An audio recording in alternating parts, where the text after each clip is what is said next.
I really don't know what I'm doing tonight. I'm not even comfortable that I know that much about whiskey, but I certainly know absolutely nothing about cheese. But Irn-Bru will get me through. See you on the other side.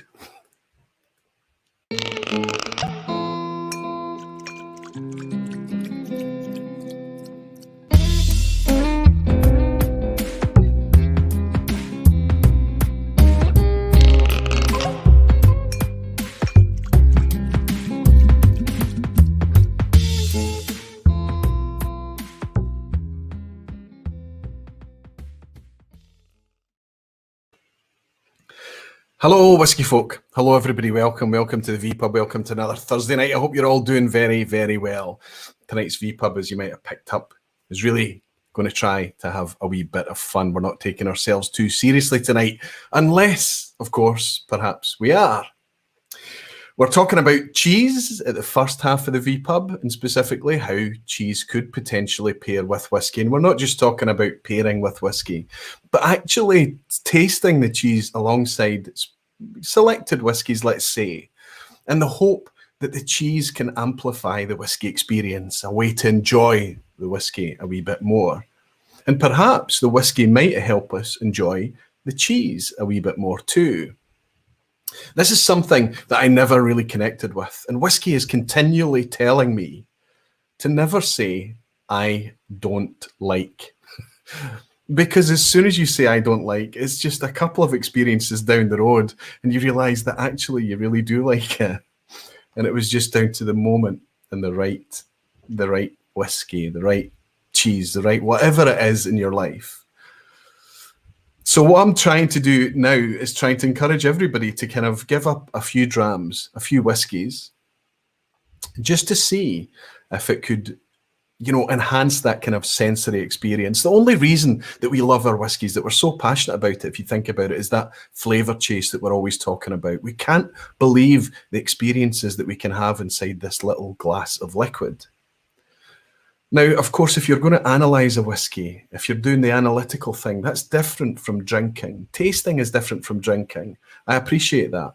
But tonight is just about enjoyment and about trying to get more out of those whiskies that we've already got on hand. Tonight is not going to be about recommending people to go out and buy more whiskies. Just use the whiskies that you already have available and maybe grab whatever cheese you have available and see how they go together.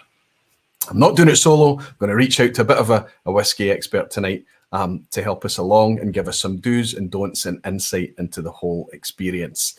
But in the meantime, without any more hesitation, I'm going to jump in and welcome some of you beautiful whiskey folk and dedicated barflies.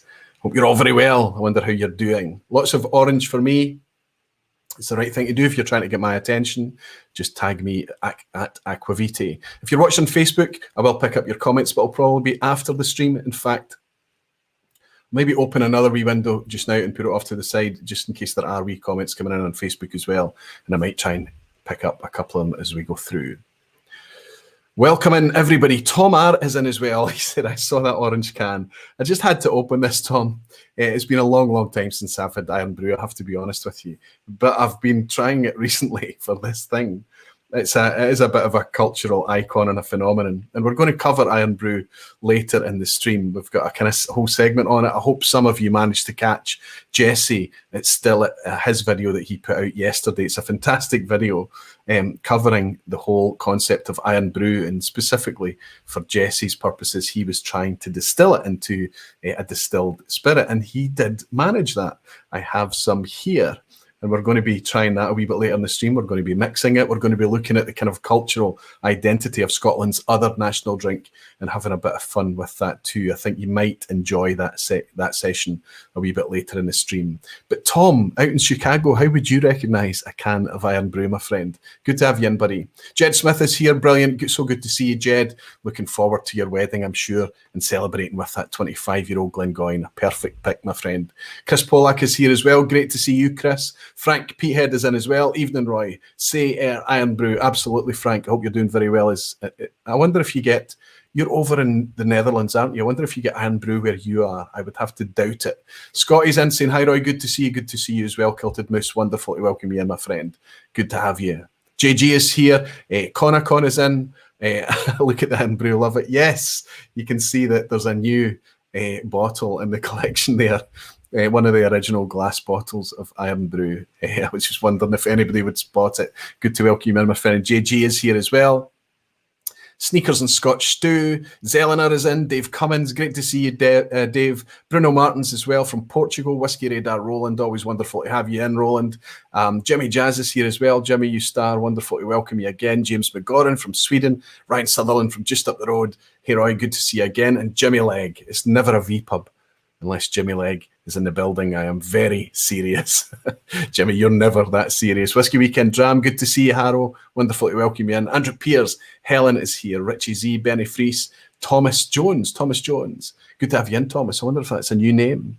Max is here as well. Good to have you in. Marcus Kreitner, well, brilliant to have you in. Time for a dram, Gregor. So we've got 2 of the 3 bottle chasers in tonight as well. I say 3, I guess I'm the 4th one.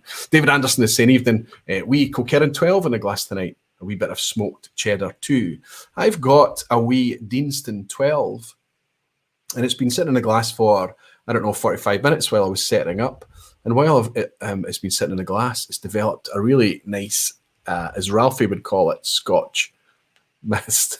It's gone really quite nice and cloudy, and there's no water or anything added into it. It's just through me sipping it. Distilled 12 always surprises me. It's just a cracking entry-level 12-year-old. Absolutely love the stuff.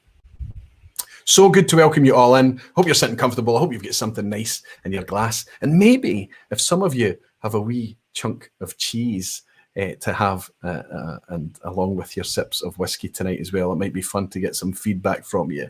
Whiskey Central is saying, hoping to come to Scotland in a few months, fully vaccinated and ready to go. Things are starting to open up, Sheila, but we're still locked down in Glasgow here. We're still in level 3. It's a bit miserable, but hopefully by the time you make your plans, you'll be able to come along. That would be amazing, Sheila. We would maybe get to raise a dram together. There's a lot of guests floating in and out tonight. I'm going to welcome in the first one, because the whole reason that we're doing this tonight is because of this guest, and specifically Sheila, who I've just mentioned there. I was going to do it's kind of a really good segue, Sheila. It's almost like I'm paying you to set me up here. But I was going to do a session on welcoming in people to Scotland and giving them tips on how to plan their journey, their whiskey flavoured explorations and things, and how to go about things. I get asked about that more commonly than any other topic, people coming in, and I was just going to dedicate a vPub to that. But I've reached out to someone that I hope can support from an expert perspective. So I've kind of pushed that into June. It looks like we might be able to do something in June, maybe early July, to cover that very topic. And the timing might work out very well as things start to open up again and people can actually plan these trips in anger. So that vPub has been pushed down the road a wee bit, and it meant that I could open up this one.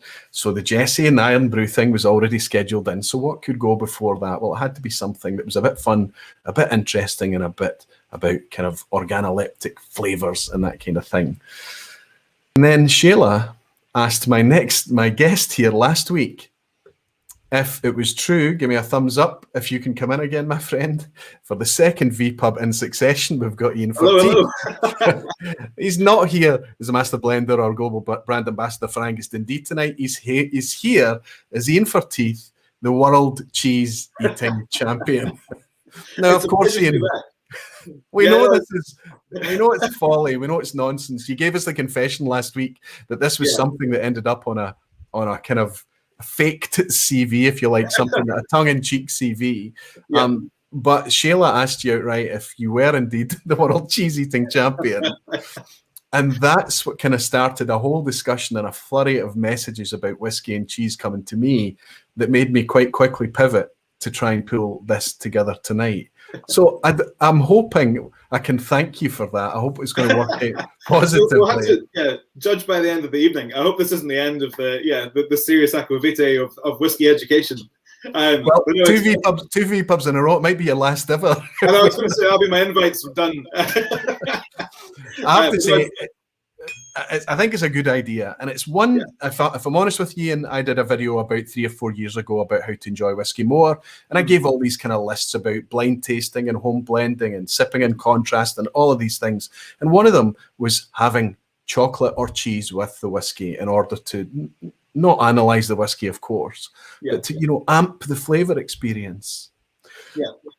So it just made sense to me to kind of dedicate a vPub at some point, but it fell off a long, long time ago. But thanks to you and Shayla, it's back on again. You are a cheese lover. I am indeed. Yeah, it's funny. So although I'm not a literal cheese eating champion, I don't know if they exist. I mean, I'd try and enter it, but I give it my best shot. But no, I do a lot of tastings with whiskey and cheese. It's something I've been trying to kind of push and kind of nail down a bit more since I kind of joined the ambassadorial side of whiskey. So when you said about this, I was like, brilliant. I'm glad to see this ball rolling. You never know. You might do like a monthly whiskey and cheese vPub. That's right. It might become a much, much bigger thing. I have to say that if there are folk that are into whiskey and they're not really into mixing their whiskey's a very analytical, singularly pleasurable thing that they go off and they do. I can understand the opening up to pairings and chocolates and cheese and all that kind of thing. It's not going to float everyone's boat. I understand that. Yeah. But tell me, Ian, because when I was tasting these on Tuesday night, there was a point in the tasting that I was saturated with happy serotonins. I just couldn't believe and of course, maybe that's the whiskey, but I didn't have much whiskey. It was 4 very small pours. And it was just the flavor mixing with the whiskey and how it positively changed some of the things. Have you discovered that for yourself? Yeah, it's funny. So I think that when you're talking about chocolate, like chocolate and whiskey is the probably more common pairing of all of them. I think that although not everybody likes to pair their whiskey with anything, chocolate and sweet things are kind of done. The whiskey is kind of associated with sweetness, I suppose. I don't really know why, but actually, sweetness works really well with bitterness. It's like having chutney with your cheese or having like a dessert wine. Absolutely. So actually, so malt with the right cheese could be brilliant. And I don't know if you found it when you're trying it, but like it tends to bring out like really, really fruity notes in the cheese, not necessarily in the whiskey. But like, so we do Glencadam 10 and Parmesan all the time, and Glencadam 10 and Parmesan brings out this beautiful kind of dried apricot sort of sweetness that doesn't exist in either product. That's what I did find it was doing, amplifying flavors that were perhaps hidden previously. Yeah. But what the cheese was doing to the whiskey as well was this wonderful texture thing. This kind of making you focus on the texture of the whiskey, and it was also, I felt, quietening the alcohol. Yeah. I don't know if it was the oiliness and the weight of the cheese that was bringing it down, but I think that's what Phoebe's going to take us through. She's going to give us some pointers and things like that. But I brought you in nice and early to say thank you for the topic. Thank you for joining us just for fun. I think you have, in fact, I'm going to be able to use the other camera if I just show everybody what I have here. There we go. I'll bring that down. So you've got this, Ian, as well, haven't you? I do indeed. I'd show you the board, but it's a total mess. But yeah, I have that's fine. Board of cheese in front of me. What we've got here, just so everybody can know, we've got a bourbon paired with Manchego. We've got a sherried whiskey paired with Parmesan. I've got a lot of cheese to get through. This is fantastic. I've got an Islay lightly peated. Look how pale that one is. A light but heavily peated Islay to go with some. This is goat's cheese. But it's quite a firm goat's cheese called Rachel. And then finally, we've got an Isle of Mull cheddar to go alongside another peated whiskey, an A in other. Now, I'm not telling you what the whiskies are, but that's not because I want you to do any kind of blind challenges or anything. I'm not for a blind challenge. It sounds fun. Yeah, but it's purely to kind of dial out any biases that you might have there, and just to kind of enjoy the experience. Focus not on what the whiskey is, but on the cheese and the whiskey experience. And if we want to talk about the whiskies, we can do that a wee bit later. So you've got the full flight supplied to you. You've got all the cheeses as well. Looking forward to being the guinea pig. We did a wee on the very edge of Glasgow, not breaking the rules. Hand it over, at arm's length, that kind of thing, to get the package. I'm never going to say no to an email saying, Ian, would you like a box of cheese? I'm really chuffed to welcome you back on, and it's great that you would be up for being a good sport and coming along and doing this. What we'll do is we'll go through the session with Phoebe, and then once we've enjoyed it together, I'll bring you back on for a wee bit of a summary after the tasting, buddy. Okay? Are you comfortable? Are you with us for the night? I'm with you for the night. I'm settling in. I've got my cheese. I'm sorted. Iain Forteath, thank you very much, and I'll see you soon, my friend. Cheers. Superb. I'll tell you what I'm going to do. I'm going to reach out to the guest, my other guest, who's here to taste and drink along with us as well. And this is actually the guy who managed to thread most of this together for me tonight. You've met him a few times now, but if he's good, he'll give me a thumbs up and I can bring in my pal from Glasgow's Whisky Club, Ian Petrie. Ian, good evening. How are you doing? Very well. How are you today? I'm very well, Ian. I'm very well. I see you're in orange there as well. Is that an Irn-Bru themed shirt you're wearing? I really wish I could say it was. It was literally just the thing I pulled out of a drawer before I came downstairs to do this. So, yes, totally and utterly planned. I need to say thank you, because not only are you going to have a significant contribution to the topic at the end of the stream, the Irn-Bru thing, and I thank you for that coming on. That was arranged months ago. I first floated this to you. And typical with you, Ian, with your kind of your sportsmanship, your kind of up for anything attitude, and your whiskey passion. I love bringing it in, and you just, without hesitation, you just said, aye, of course, no problem. So thank you for that, and I don't want to let too much out the back what we're going to do with Irn-Bru later in the stream, but you have also got a cheese box. Excellent, superb. If you get the same wee cutting board going on, very nice, yep. Superb. You've obviously been cutting away there. You've got this exact same 4 drams. I supplied you with that yesterday as well, and you're going to be sitting in the background. But the other thing I need to thank you for as well is I said, I'm thinking of doing this cheese thing next week, Ian, if you get any idea. And you went, aye. And what would be the chances of you being a good pal with somebody who's a self-declared cheese expert? It's quite incredible how all these things just fall together sometimes. So thank you for that, buddy. Are you a cheese fan? Yes. It's one of the reasons that I like long-distance running, because the longer you run, the more cheese you can eat. And unfortunately, during lockdown, as I'm looking at this here, there's been less running and more enjoyment of cheese. So, yeah, there's going to have to be more running and less enjoyment of cheese. If you're trying to hide the plate of pancakes chin, my friend, just grow some more chin hair and it does a good job of it. Angle the camera a little bit better. It's interesting you say that, because I think it's something that we could maybe touch on, is that whiskey's alcohol and a powerful alcohol, so we have to enjoy it in moderation. And I think it's the same with cheese. I mean, there's nothing in the world so bad for you that you can't add a slab of full fat cheese and make it worse, right? So that's it. I've always been a big fan of blue cheeses with Lagavulins and big peaty things and stuff like that. So that was the only one I really knew. And then over time, I've kind of grown that you can do more than just that. So, well, that's exactly what we're exploring tonight. I'm quite surprised that we never selected a blue cheese tonight. I do like blue cheese with Talisker as well. It seems to work quite well.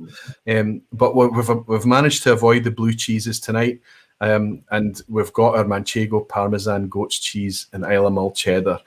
Ian, if you want to know what the whiskies are, I'm happy to tell you, but I know you better than that. You'd rather just kind of play through. Absolutely.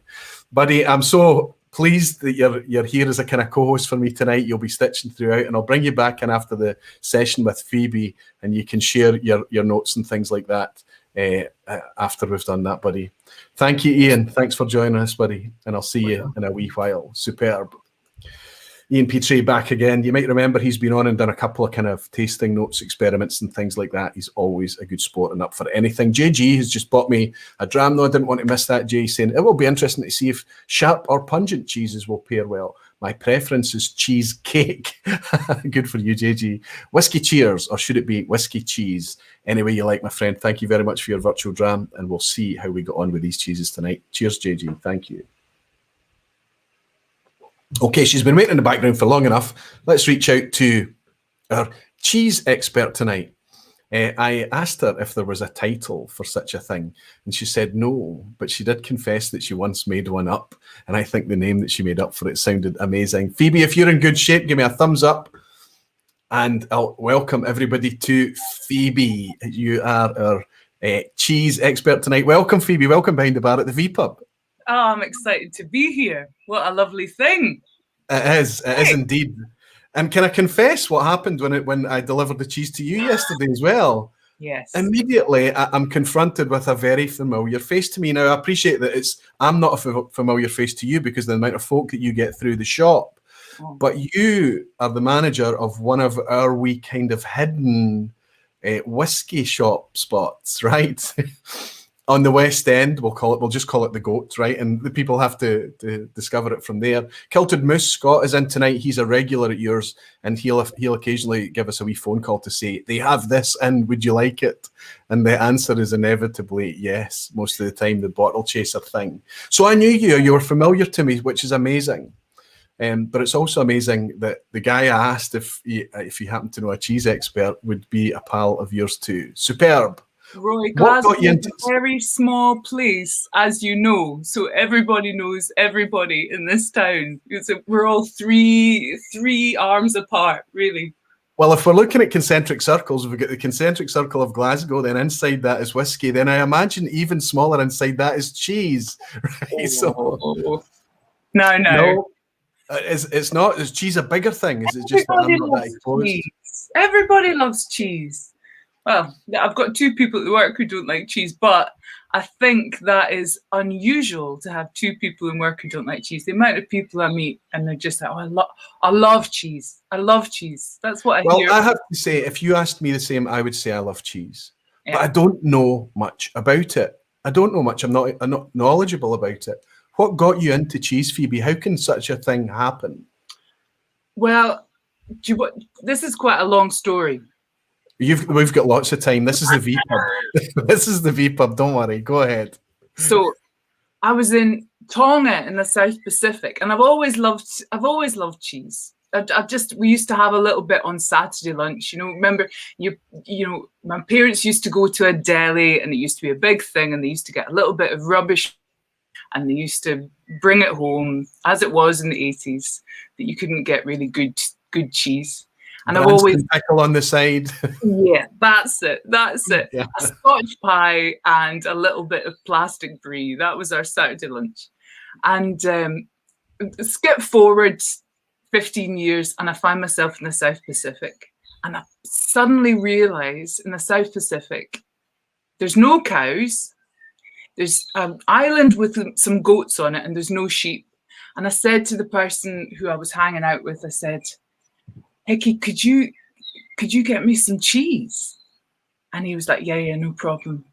So we went to the shop, and he came out with this little cardboard packet, and he opened up the cardboard packet, and in was a lump of processed Kraft cheese, like a big lump of and I was just like, I can't do this. And I was all set to stay in this paradise island for the rest of my life. And then he comes with this block of processed cheese, and I'm like, I can't do this anymore. So then I got back to Scotland, got back to Glasgow, and as a student, completely broke. And my brother said, oh, well, they're looking for people in Domino's, go and get a job in Domino's. And as I'm walking in the West End, up Great Western Road, to Domino's, dragging my feet, I look in the cheese shop, and they're looking for people. And I go in and I say, can I have a job? And they said, interviewed. And I'm obviously, I love food and I love tasting things. And that journey was just beginning. And I got a job in the cheese shop and worked there part-time, and then managed that cheese shop. And then stopped managing it, and then judged at the British Cheese Awards. And I've run cheese classes. And yeah, I just love taste. I love exploring taste, and cheese for me is cheese and wine are the two things that I love the most. You know, I think they're well. That's interesting there too. Firstly, I think the reason that most of the folk are here in the vPub tonight is because they love chasing flavour and whiskey. So it's similar in that respect. But when I asked you, and you have been asked in the past to do pairings with whiskey and cheese, would you be up for doing this tonight? Your reaction was quite surprising to me. you said it's easy to make it not work. Can you explain? I suppose what we're saying there is then we have to make something not work in order to understand when it does work. Is that I find that so beautiful. I love bad pairings. I love them so much. I think that the bad pairings, as much as good pairings, can show you what you love about certain elements of things, and they stop you, just like an amazing pairing stops you and makes you consider so many phenomenological things, you know, yes, this incredible magic that's going on in your mouth. So too can a bad pairing, and it can go, okay, I didn't notice that astringency before. I didn't notice that bitterness before. I didn't notice that disbalance before. And when you introduce cheese, the fats within a cheese elongate the taste, so that those asymmetries become a little bit more obvious. And I think with whiskey, it can highlight things that are beautifully ephemeral within whiskey. You know, that lift and away that I love about whiskey. I do love whiskey. And cheese can somehow drag that down. Okay, well, that's why when we decided to put together the selection that we did for tonight's very short lineup, we've only got 4 small pours. Well, we've maybe got a 5th if we have the time and inclination. But we decided to maybe for this one avoid soft cheeses tonight and avoid blue cheeses, just because of a texture thing with the soft ones, if I understand, and blue cheeses because of that overt flavour thing that's happening there. But why did you pick these cheeses that we have? Because there's a semi-common theme amongst them, and I felt that was interesting when you mentioned it too. Well, you said what cheese would you match? What cheeses would you match with it? I said not cheeses. I would match one hard cheese. I would match all of them. I wasn't happy with that. I said, no, come on, we need more than one. But I think your initial one was, you talked about granularity, didn't you? And a hard cheese that had a bit of texture and a bit of grittiness about it, clearly in the kind of family of Parmesan. So we've got that tonight. That's here. And it's perfect because the long maturation of Parmesan means that the fat content, I mean, it's made with skim milk anyway, so the fat content's way down at 32%, which for cheese is not much. Okay. And so it doesn't have fat holds flavor. So if you're drinking whiskey with it, it will elongate that. But Parmesan with that granularity, it's almost tablet-like. It's got that incredible sweetness to it. It's got that butyric acid, kind of almost biley quality to it. It's a really, really interesting match, and it's like it's a little cheat. It's a little cheat cheese with whiskey. Well, I'll tell you, before I get you to take us through these cheeses, then we're going to try them one at a time, dwell on it, not rush through it. But I talked about in the intro, in fact, I don't know if I've said it live yet, but I'll say it again in case I haven't, that when I was trying these on Tuesday night, I found one whiskey that tasted lovely with all of these 4 cheeses. Yeah. And I found one cheese that tasted lovely with all the whiskies. Nothing was off-putting. I found them all good and enjoyable and interesting. But one pairing, when I talked, did you hear me talking about being flooded with serotonin? Yeah. I mean, it was just that's lovely. The opioids, that's the opioids from the cheese, because it's a condensed product from the mother's milk, and mother's milk always has a calming opioid within it. So when you remove moisture from that, you're getting something which is full of good. That must have been what it was. I was sitting at the table over here at the window, and I'm just kind of happily just thinking, just a moment's peace and quiet in my house. That was probably what was making me happy. And I'm just this thing. It was the second pass through. I'd tasted all of them, and I was going through the second time, and it was just how can anybody not enjoy this? It was amazing. And I'm not going to say what one that was, but I will tell everybody what it was, but it's going to be interesting to see what people get tonight. Okay, take us through it, Phoebe. My first cheese, should I be sipping the whiskey first or should I be having the cheese first? Does it matter? Well, I think cheese first, but I mean, I think nose the whiskey first and get your bearings with that, and then chop off a bit of cheese. I've got the cheese ready to go, and I'm going to apologise to everybody that I'm going to be speaking to people as I eat tonight, but I'll try to make it as polite as I can. So chew up the cheese, masticate it, and then when it's reached that, especially with this cheese, this has got a little bit of granularity to it as well. And then this is our Manchego. This is Manchego. Oh, it's a really good Manchego. Oh my goodness. So Manchego, sheep's milk. It's very nutty.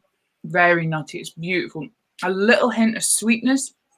The important thing about this is it's sheep's milk. Sheep's milk has a different fat structure from cow's milk. So we're talking about those fat polymers. Cow's milk cheeses have long fat polymers, but sheep's and goat's cheeses have much shorter fat polymers, which is why people who are lactose intolerant can have sheep and goat's milk cheeses and not cow's milk, because the cow's milk is less easily absorbed by the gut. But that beautiful desiccation on the palate, that sweetness, how's it going? Well, what I was surprised about on Tuesday, and it's happened again, first sip tonight, I've gone for accessible whiskies right throughout tonight. There's no exclusive. There's one that's slightly more expensive, but they're widely available, easy to get your hands on whiskies. The first one definitely is the case for that. The ABV is slightly higher than a standard, but not much. But the cheese seems to cancel out the nip and the spice and the heat of the alcohol a wee bit. It seems to make it softer. I tell you what, Roy, that is so good with that. I'm sorry, that is brilliant. And this was the one that I was. you think the matches worked out really well. I think it's really good. Well, the nuttiness, you mentioned that there's a slight sweetness in the Manchego. I'll take your word on it. For me, it's very, very nutty. The texture's there, the granularity is there. The sweetness comes when you sip the whiskey. Yeah, it's almost got this it's almost a real vanilla ice cream, soft mid palate. I mean, it's such a trip to see about it elongating it out and making it all a little bit more tangible. It's really good. And actually the heat of the alcohol, because the alcohol was always my concern with this, that the alcohol blows everything else out of the water. But the cheese is so good that it plums back in with that back taste to it. It forces its way back through. I think it's great. That was your shout. I have to say that if I was going to sit here for the rest of the night and I was only going to have this dram and this block of cheese, I would be a very happy man. I mean, I would just, it's lovely. I think the quality of this cheese is pretty good as well, honestly. I like Manchego cheese, but this is a particularly good one. You can get some really dodgy Manchegos. Well, I mean, it's becoming quite popular now as well, so you can buy it in every supermarket. And when we're in Spain, they sell lots and lots of it pre-sliced, very thinly sliced in little triangles, and you have it with your meats and things like that, your chorizos or whatever it may be. But it's become just part of our diet when we're in Spain. But when we come home and we try the Manchegos here from the supermarket, you're kind of you immediately taste that step in quality, that step down in quality. This is bringing it back in. This is slightly waxier, slightly harder than I'm used to, and it's got that nice grittiness to it as well. How is it working with that whiskey for you? You've mentioned that you're already happy that it's good. Of course, you don't know what the whiskey is, but is this making you think, okay, this is a good match, or is there anything? Honestly, I'm astounded, right? Because I wanted to taste these. I wanted to give you an honest reaction to these. and I was hoping to So this prove is my point. yeah. I think this is brilliant. Well, I think it is brilliant what you said, is that it said, well, look, we'll do this. And if we find matchings that don't work, that's a good thing, because it shows the effort that needs to go into finding a pairing that does work and what specifically makes the pairings work. So that's a great thing to do. So this is the first time you're tasting these right now. Yeah. Perfect. Well, that would be fun. Oh. And I love the saltiness that's coming through with the cheese as well. And it's like every good pairing shows off different aspects. It's like a jewel showing off different aspects of itself, of both what you're drinking and what you're eating. You know, that's the magic, and that really is for me. It's highlighting different aspects of it. And in the mid palate for me comes this amazing lift of the saltiness of the cheese, just buzzes the whole thing. It's really good. I'm very pleased about that too. I would even go as far to say that I'm enjoying it more than I was on Tuesday night. But of course, it's maybe the shared experience as well. I think that can amplify things too. Calum Muir is saying, now Calum works in IJ Mellis up in St Andrews, so he's not only a cheese fan as well, but he's actually working in the trade too. Didn't have dram number 1 on hand, so having the Manchego, I've told everybody, anybody that's interested, you can look in the YouTube description box underneath this video, and I'll tell you what the whiskies are. That my guests tonight didn't want to know, not because they're doing a blind challenge or anything silly, but just to kind of keep the biases and things out of it, because they're all whiskey fans, obviously. But he's saying he couldn't get a hold of that, but he's having the Manchego with Clynelish 14. I think that's perfect, Calum, and loving the sweet waxy apples contrasting against the salty nuttiness of the Manchego. Fantastic. And Sheila, Whiskey Central, who's partly responsible for tonight's theme, can I share you the Instagram link so people know what you're sipping without telling your guests? Absolutely, Sheila, but as I mentioned, the Instagram link is good because they see a picture, but it's also in the description box below as well for anybody that wants to have a wee peek. And Frank Peter is saying, great topic and definitely a vPub that deserves a replay. Whether I make it to the end or not, Frank, I know you're an hour ahead, buddy, but stick with us. You might just get a wee bit of cheesy inspiration. Okay, do you think it's too early to move on to the second dram? Because I'm ready for it. What do you think? Yeah. Go for it. Excited. Yeah. So I'm currently cutting a block of. Now, I was going to switch the other camera on, but nobody needs to see me cutting a piece of cheese. And this is the really quite. When you mentioned tablet, I thought you were crazy, Phoebe. You said Parmesan has that texture like tablet, but obviously not all Parmesans have that. This is a 30-month-old Parmesan that we're having. Ancient. Yeah. And it's, you can, if anybody can see, I'll try and hold this up to the camera here so that maybe somebody, you can pick up that texture, that hopefully that camera will work out. It does even look like tablet, doesn't it? Yeah.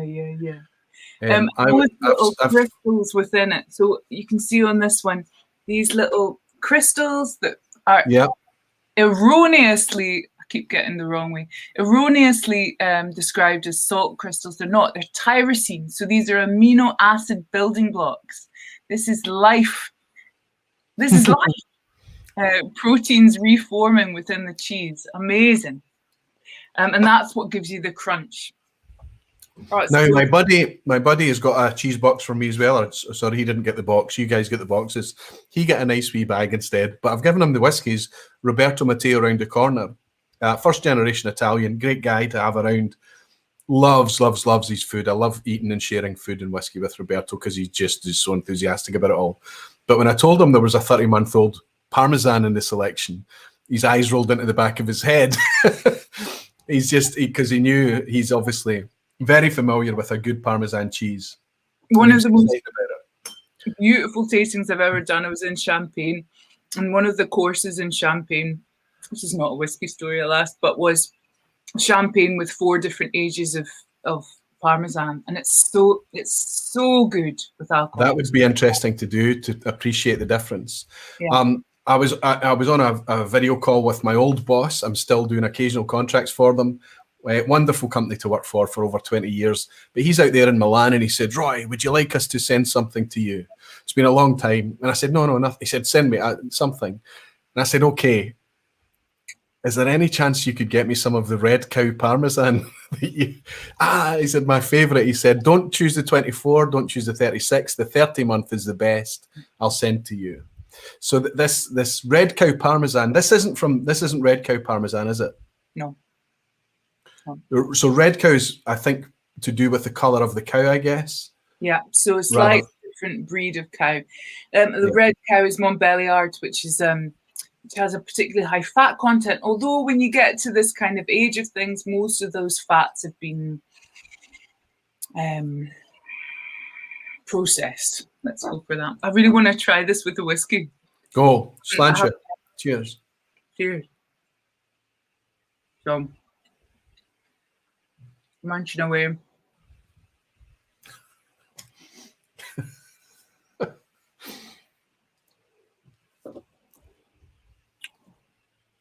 Oh, come on. I know, right? Oh, come on. Right, I have to confess, this is a good quality whiskey that I've given you. This is the most expensive whiskey in the lineup, but it's much more enjoyable. Maybe not as a singular whiskey experience, but the whole kind of flavor thing, just that the way that it seems to exaggerate they seem to exaggerate each other. Put it into words for us, because obviously I'm going to struggle. It's difficult to put it into words because it is so velvety. It's like you're being plunged down into black velvet. It's stunning. It's like being in a jewelry box. It's got actually a jewelry box is quite a nice, if you've been miniaturized in a jewelry box, that's what it's like, because there's almost a little hint of gold to it. There's all of that plush weight around you. And the two just dance together. It's very integrated, the reaction between the two. That kind of and the whiskey is given a weight and a heft and a body that I don't think is there when you sip the whiskey individually in its own. It's the oils from the cheese, I think, probably just mixing in. It was interesting when you talked about oils and fats being carriers of flavour. That's really fascinating from a whiskey lover's perspective. We'll touch on that in a second, because Jimmy Legg's got a good question. He's bought me a wee dram and he said, can you ask Phoebe how the diet of the animal affects the cheese? Completely. I mean, that's what's so exciting about cheese, is that it's a direct expression. It's a direct expression of the welfare of the animal, of what the animal's eating, of more than anything else, it is a direct expression of a place and a time and a person and a process. You know, it's so beautiful that I mean, we have cheeses that you can, particularly things like Pecorino Sardo, or that you can taste the herbs, the garlic that the animal's eating. It's beautiful. I think I enjoyed slightly bigger pieces of the. Maybe it's just that I'm enjoying the cheese too much, but I was enjoying bigger pieces of this when I had that smaller piece. That impact wasn't quite the same. I maybe need to take a bigger piece. But I think these are really, really good cheeses. And you were talking a bit with Ian P about, you know, cheese being bad for you. And anything in excess is going to be bad for you. Really, really good cheeses, small bits of really beautiful cheeses are not going to, well. But much in the same way that you might just kind of melt big slabs of cheese on burgers and things like that, rather than do that, which is really just, I suppose, eating, then tasting. What you're doing here is cutting up small pieces, and it's all kind of a tasting, taste. Now, I imagine fully that you're going to keep eating until you've had enough, I think, because it's such a good taste. But it's a bit like that with whiskey, because when you're sipping small drams, you're doing it for flavour, you're doing it for taste. You're not doing kind of muscle memory drinking. Yeah. And I think that's the thing, that's the point there, is that, you know, watching quality over quantity, I guess, is the same. It's the kind of the same thing between the two. But if I rewind back to when you talked about oils and fats carrying flavour, there's a huge synergy with that in whiskey, because chill filtration in whiskey is something that we are rallying against. We don't want, when I held up this Deanston 12 and talked about it being cloudy earlier in the evening, just out of coincidence, that's the oils and the fats and the whiskey clumping together and causing that cloudiness. It's something to celebrate if you're a whiskey enthusiast, because it means that it's not had anything taken away. That is fascinating to hear from somebody who's coming at it not from a whiskey purist's angle, but from somebody who's understanding flavour.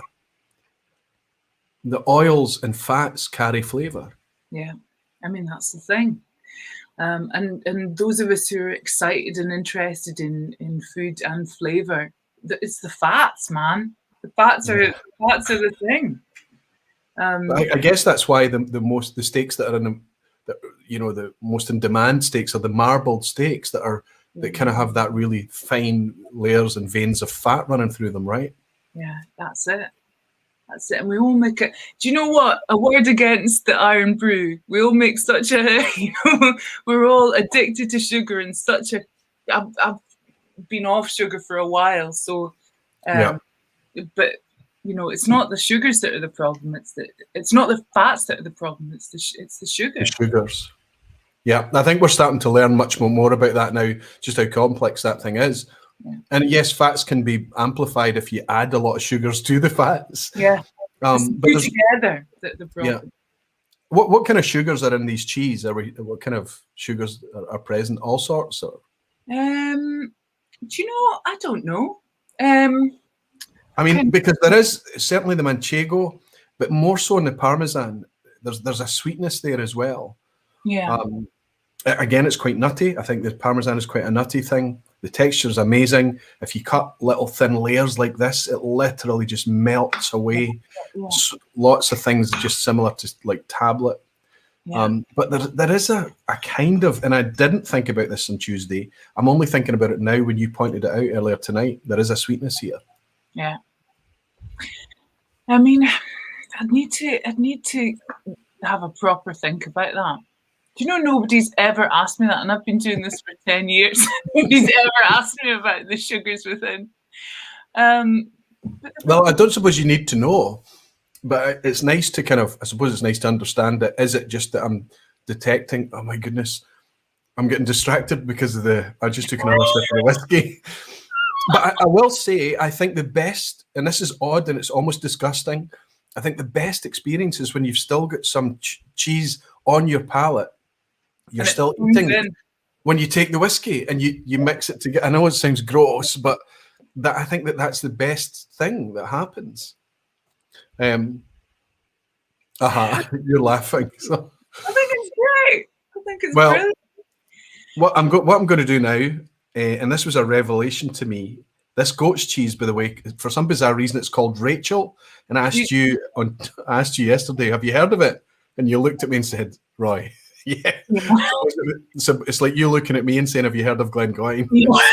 This cheese is called Rachel because it's named after the cheesemaker's, one of his ex-girlfriends, right? Ah, okay. And it's named after, so the cheesemaker's called Peter Humphreys, and he makes cheeses in Glastonbury. And, near Glastonbury in Somerset. And he's a mad inventor, and he just loves playing around with all sorts of different things to an extent that, there's too many cheeses in his stable. There are way too many cheeses in his stable. But this Rachel is, you can see by the shape of it, it's sweet and round. Yeah. You can imagine a whole cheese, sweet and round and slightly nutty. This, I am not sure about this, because it's not just see, when I said fresh goat's cheese, I meant like young fresh goat's cheese. This is 12 weeks old. This is what, 12 months old, is it? Well, no, just 12 weeks. But 12 weeks old, sorry. Yeah. Because I wanted to have all that kind of I wanted to have a real carrier of flavour, perhaps to prove. Well, if we ever do it again, I'm sending you to the shop. because I walked in. I was very fortunate. It was quiet. I was the only person in the store at the shop at the time. Yeah. And Emily served me. Emily out there in George Mews in Byres Road, and I gave her 4 whiskies that we're sipping tonight. So I gave her the samples that we are sharing, and asked her first, "Do you enjoy whiskey?" She said yes, and I said, "Well, I'll tell you what, this is what I'm going to use this for. You can take these whiskies if you want to drink along." So Emily, I hope you're enjoying. There is one whiskey that we're maybe going to sip later tonight that you don't have, but you have the rest of them, and hopefully you've managed to get some of the cheese as well. But I think I did say young goat's cheese, but she gave me a selection. And I was drawn to this one because of the presentation of it, because of the texture. She pushed it to show me how firm it was, versus some of the other ones. And I thought, okay, I'm curious, I'm keen. And if I do nothing more than discover a goat's cheese that I like, it's a success. This is the first goat's cheese that I enjoy. It's such a good cheese. It's a really good cheese. They're usually very acidic to me, quite tart, and they've got a real bite, a hit to the top, that tang that we associate with goat's cheeses. But this hasn't. This is very, very generous, very creamy, fudgy almost. It's like almost like a clotted cream fudge. Nice texture. You really can't taste the goat at all on it. That integrated palate. So it's made, the milk's heated up, so it recoagulates. So it's got a really tight texture. And I'll be really interested to see how this goes. Well, I'm going to watch your reaction, because this is the 3rd or 4th time I've tried it now. So I love the cheese. The cheese is a beautiful cheese. Yeah. My problem is that it's a washed rind cheese. So we can see from the outside of it that kind of peachy color. Yep. Can you see it with my big red face? That peachy. Oh, very nice. So that those ochre peachy colors, they imply that it's a washed rind cheese, and indeed it is, and it's a brine washed cheese. So rather than encouraging mold growth, you're encouraging bacterial growth around the outside. You're encouraging an even spread of mostly brevibacteria that will give you an intense stinkiness. So something like a poisse has those same bacteria on the outside, those very long-lasting, very pervasive, very intrusive, that kind of cheesiness of cheese. You know? Do you know what I mean? That sounds. Well, it's making me. Should I be eating the rind or avoiding the rind? Well, I don't think you should eat the rind on this one. You can eat the rind, but I probably wouldn't here. I think. Have you sipped the whiskey yet? Not yet. No. Go ahead. Okay. I'm keen to see your reaction when you sip the whiskey. All right. Here you go.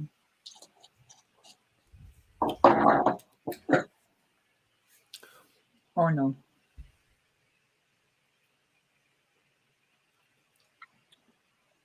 Ooh. Ooh. Both first and last. Ooh. Well, I think that I'm a fan of this whiskey. I like the whiskey, and I am a fan of this cheese. Yeah. I am not put off. I don't find that the two of them together disgusting. I don't find one of them challenging or making the other one taste any worse. But it kind of doesn't do what the first two did in terms of amping up the flavors and the textures. It just kind of, it's quite a defined different thing for me. I hope the guys in the background are maybe picking up something different and they're actually enjoying this. I think the cheese maybe exaggerates some of the sugary elements to the whiskey that you might not detect. Maybe the powerful smoke and the peat would distract you before you would get to those kind of sugary things. It's kind of like the Giant's Causeway, isn't it? It kind of goes, it limps along. and it's trying to balance itself, but it doesn't. It's like one leg shorter than the other, and it kind of but it's not a problem with the cheese. It's not a problem with the whiskey. No, it's just that they're not now that we can save this. I think I can save this by having Manchego with it. Well, yeah. Well, I did say that there was one cheese that goes with everything, and there was one whiskey that goes with all the cheese, and I'm going to let you know what that is. And what I did discover works incredibly well with this whiskey. I'll share with you at the end as well, and hopefully everybody will have enough cheese in order to be able to do that. Harrow is saying, Whiskey Weekend Ram, Harrow is saying Dutch cheeses are low calorie, and what I can say is also diabetics can eat it. Okay, so even diabetics can enjoy cheeses too, I guess, is what he's saying. Yeah. You see, I think in my big book of the science of cheese, at some point I should look up what the sugars are. I mean, not now. But yeah, I mean, that was me just putting you on the spot a wee bit there. And even if you told me exactly what each individual sugar was, you know, whether it was fructose or whatever, it was going to be lactose or whatever it is, it wouldn't mean anything to me. It would just be a word answer, you know, just kind of, it doesn't really mean anything. I wouldn't know the difference between one sugar and another. But I was curious, is there actually sugar in existence in here? And a multi-mission Menno is asking if your man in Somerset is the John Glaser of cheese. John Glaser being the creator of the Compass Box whiskies. Probably it sounds like he is. But John Glaser doesn't go naming his whiskies after ex-girlfriends, I don't think. Sid Martin is saying Roy Fortnum and Mason do a blue Shropshire that is steeped in whiskey. It is sensational. I wonder how it is, Sid, when you actually try it alongside the whiskey that it's steeped in. Are you familiar with that one, Phoebe? Well, I know Shropshire Blue. Shropshire Blue is a very interesting cheese. It's got a great story that it just kind of so it's an orange Stilton, and it the production of it actually started up in Aberdeenshire, nowhere near Shropshire, and then that place went bust, and it moved further down the country and kind of ended up with Coast and Bassett make the best Shropshire Blue. But I've never heard of it being steeped. Well, maybe Fortnum and Mason are giving a wee ode to its origins then by steeping it in whiskey. Yeah. That's the thing here. That's fun. Tony Oliver is saying, nice to have you in, Tony. Different bacteria ferment the cheese and will convert lactose sugars to other different sugars. I guess that makes some sense as well. And it's a little bit understanding, you know, what enzymes do to the mash and whiskey, and what the yeasts do to the wash and things. But at the end of the day, it's kind of, we're kind of at the other end, we're at the consumer end, that it's nice to kind of know little factoids and things, but focusing on the flavour experience is kind of the buzz for me. And Hoyt is saying, eating goat meat tonight. Wish I had goat cheese to go with it. Absolutely, Hoyt. I wonder how the goat meat actually goes with whiskey. And Greg's Whiskey Guide in Paris, Greg is saying, cheese, okay, great, but how about bread that goes with it? Aquavi, Phoebe, any preferences? Bread. I need to tell you the bread story. I went to your shop, George Muse in Byers Road, and I bought the cheese well, I tried to buy the cheese that you suggested. Clearly, I got some wrong, but that's okay. And I said, well, it was lunchtime, and I said, is there anywhere close by for a sandwich? And she said, you'll need to walk up Byers Road a wee bit. I said, fine. They had these big sourdough loaves in the window. And I said, can I just have one of those? And I bought this sourdough loaf, and she gave it to me, and I could smell it, and it was in the paper bag, and it sat in the passenger seat of the car, and I'm at the traffic lights, and I just reach over and just tear off a chunk of this sourdough bread, and it was absolutely divine. It was incredible. So Greg is asking you what kind of breads you would use here. I'm not eating bread just now. You're off bread? I'm off bread. I'm trying to lose my COVID 2 stone. Okay. But your lockdown luggage that we're all suffering a wee bit from, right? Yes. But so that I can keep eating cheese every single day, I've cut down on bread, but I would go sourdough.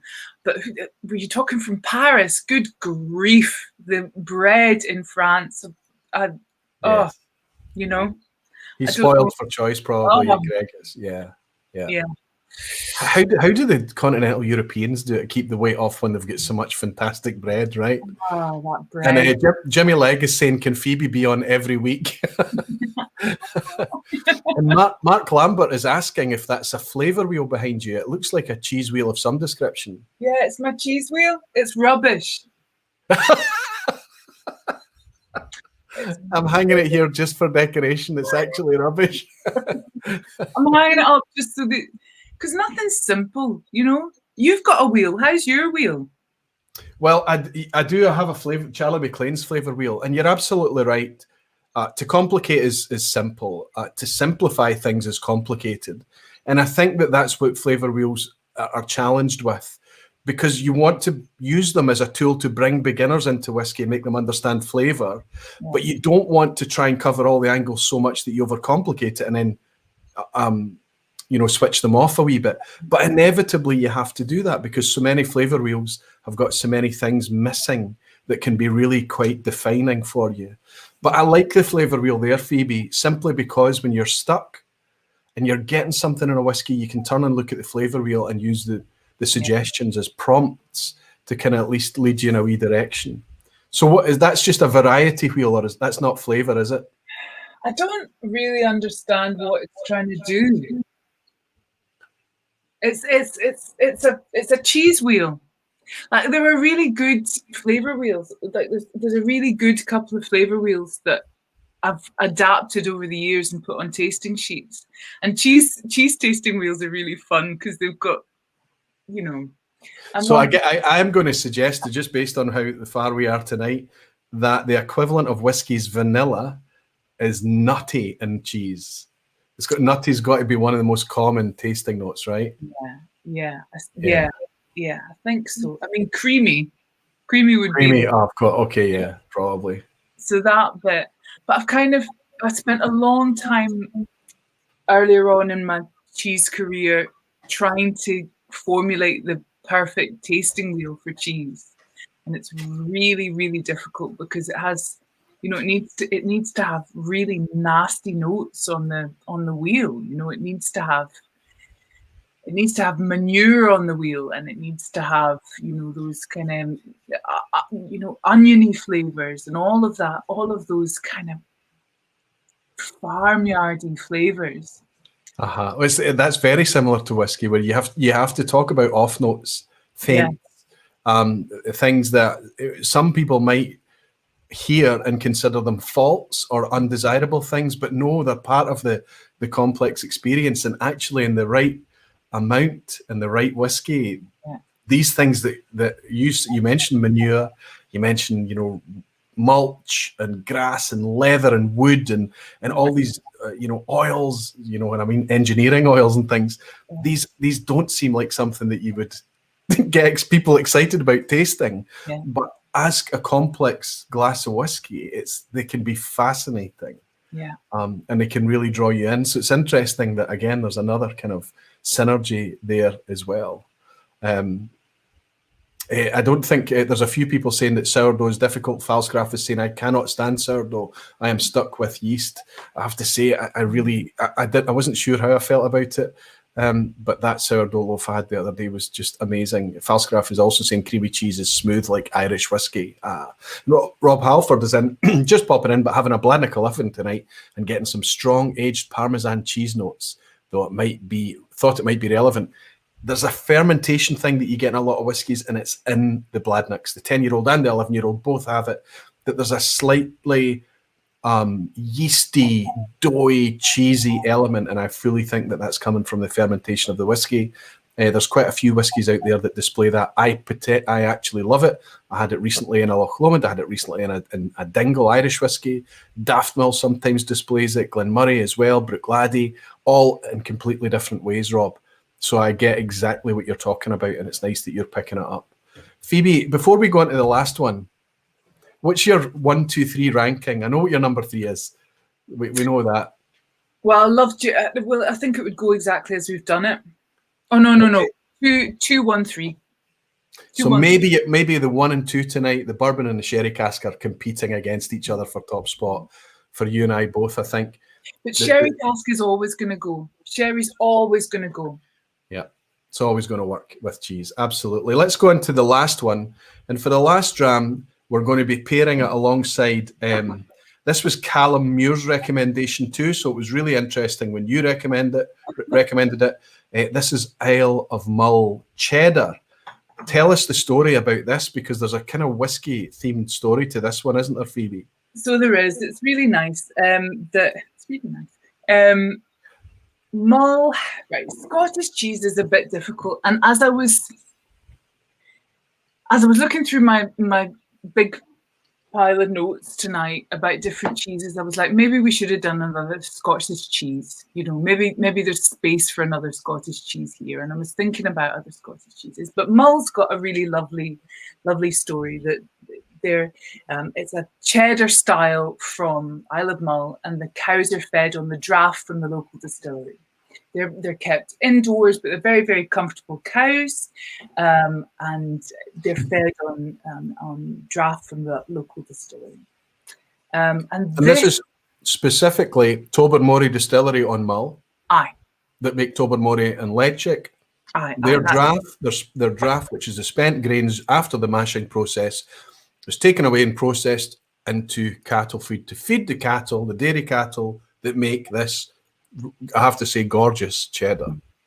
So I do this nice thing. Back in the days when we could do face-to-face tastings, I'd do a lot of office tastings. So there's a really nice little activity you can do, which is you put 3 cheddars down. Cheddars with a small c, because cheddars with a big C has to come from Somerset and is associated with rules that you've got to have to make a capital C cheddar. But if you put this in with 2 other cheddars, everyone thinks cheddars are equal, but cheddars are not equal. So you've got this, which has a real acidity and height, and you can almost taste that whiskey note to the cheese. You can almost taste that fire behind it. Or you certainly can taste the difference between the cows that are fed on the draft and the cows that are fed on these luxurious Cadbury plains, for example, with Montgomery's cheddar, and you can taste the difference. Usually my third cheddar is a Keen's cheddar, and we stick in a supermarket cheddar as well. And the idea is to taste the difference between this. And usually everybody gets it right, because you can taste this lift from the Mull and the savouriness from the English cheddar and the rubbishness of the supermarket cheddar. There's a kind of boldness and a richness about this, almost slightly bitter. You know, when for cheddars, for me, I'm kind of assuming creaminess, but this is there's a kind of slight sharpness to this one on the finish. Can we talk about the finish when we're having cheese? Yeah, it seems odd, and there's a kind of sharpness, but there's also a something darker about it. Like I don't know if it's like a breadiness or a slight earthy, dirty. It's not peat, but there's something that makes it stand out. I wouldn't place it even as cheddar, but I want to know what you think about it alongside the whiskey that we picked for this. Right. You don't know what the whiskey is, but I do. Right. Okay. So cheese is much tamer than it can sometimes be. It's actually quite creamy for a Mull. Oh, love it. Mike Baker is asking if I'm going to be doing a distilled Irn-Bru and cheese matchup. Well, maybe, but I don't think we're going to actually learn anything from it, Mike, because we've got it here, so it's an idea. And Greg is saying there's a pairing rule in France. Don't know if it works in the UK. When you have to do a pairing, stay local. Local wine with local cheese, local traditional spirit with local meal, etc. I think you touched on that there when you said maybe we should have had another Scottish cheese in the lineup a little bit. But hey ho. It pushes the aggressiveness of the spirit up. The creaminess doesn't support anything. It kind of floats along without anything else to go with. There's a greenness coming from somewhere that doesn't time with anything. And then there's this bitter line of astringency, a bitter kind of downward spine to the mid palate, which doesn't, for me, work at all. I like it. Oh, do you? I like it. But I love minerally bitter flavors. Okay. And I think that's probably what, in fact, a lot of the whiskies that I'm drawn to often have a kind of a bitterness or a mineralic finish on them. And I think that what's happening here, and I don't know where it's coming from, maybe the cheese, maybe the whiskey, but there's a nice bitter minerally thing that's making me enjoy this a lot. Like mossy stones. Aye. That's as good as an expression as I could come up with. Absolutely. Like maybe something like, you know, when you have, I don't know if it's endives or whatever they're called, the bitter salad leaf that you get, that if it's mixed in with other sweet leaves, it's kind of stands out and it's quite horrible. But on its own, it's an amazing thing to just have in its, or rocket leaves, or, you know, that kind of, and it is a green thing. So your mossy stone thing, that kind of makes sense. I'm not sure if it's the whiskey or the cheese, but perhaps when the two of them are together, it's going to be super interesting seeing what the guys in the background, let's bring them in and see how they got on. What's your ranking, Phoebe? We're going to say 1, 2, 4, 3. Yeah, because whilst I find 4 aversive, that's just me. You know, I'm not a huge fan of that. And hearing you, that's a flavour combination that you like, and that's great. And it's great to taste with someone and go, that's something that I don't like, but you like it. And you having expressed that, I'm like, yeah, cool. But I would also agree with you that probably, I would maybe say that for me, 2 is my favourite by a nudge. 2, 1, 3, 4, 3. So I think we're very, very close together in terms of ranking, but that makes sense because we're sipping it together, so we're going to kind of lead each other a wee bit. Jeremy Legs bought another wee jam to say, please tell Luna how old the cheddar is. So this one, it can vary. It would be, from tasting it, it's probably about 14 months old. But Mull can range from 10 up to 18 months old. It's not, I mean, you can see the curd structure of it. Is my camera good enough to see that? No. Well, I can maybe tear off a bit. It does tear into, it doesn't, I mean, you can it's quite see textured and grainy. If it's over 14 months, it's going to have hardened and the curd structure will be less obvious, or it'll start cracking. Because the longer you mature something, the more moisture's leaving it, and the more brittle it will be, the more shardy it will be. Yeah, I mean, I think it's a nice. I don't like overly strong mature cheddars. I like there to be some maturity in there, but this is probably just about perfect. It's kind of got the right amount of bitterness in there, the right amount of tartness, or whatever that note is that just makes me really like this. Now, can I do one more thing before I bring the guys in? Can I ask you to try a wee bit of this Isle of Mull cheddar? Yeah. With dram number 3. All right. Let's do it. The thing that I think would have worked that we should have had in was something like Crowdy. Crowdy would have been really interesting because Crowdy's a soft, Scottish. Yeah, Scottish, very basic cheese that supports all sorts of things. So that's a really interesting one to just have around. Crowdy, I think, is that the sheep's milk that's rolled in oats? Mm-mm.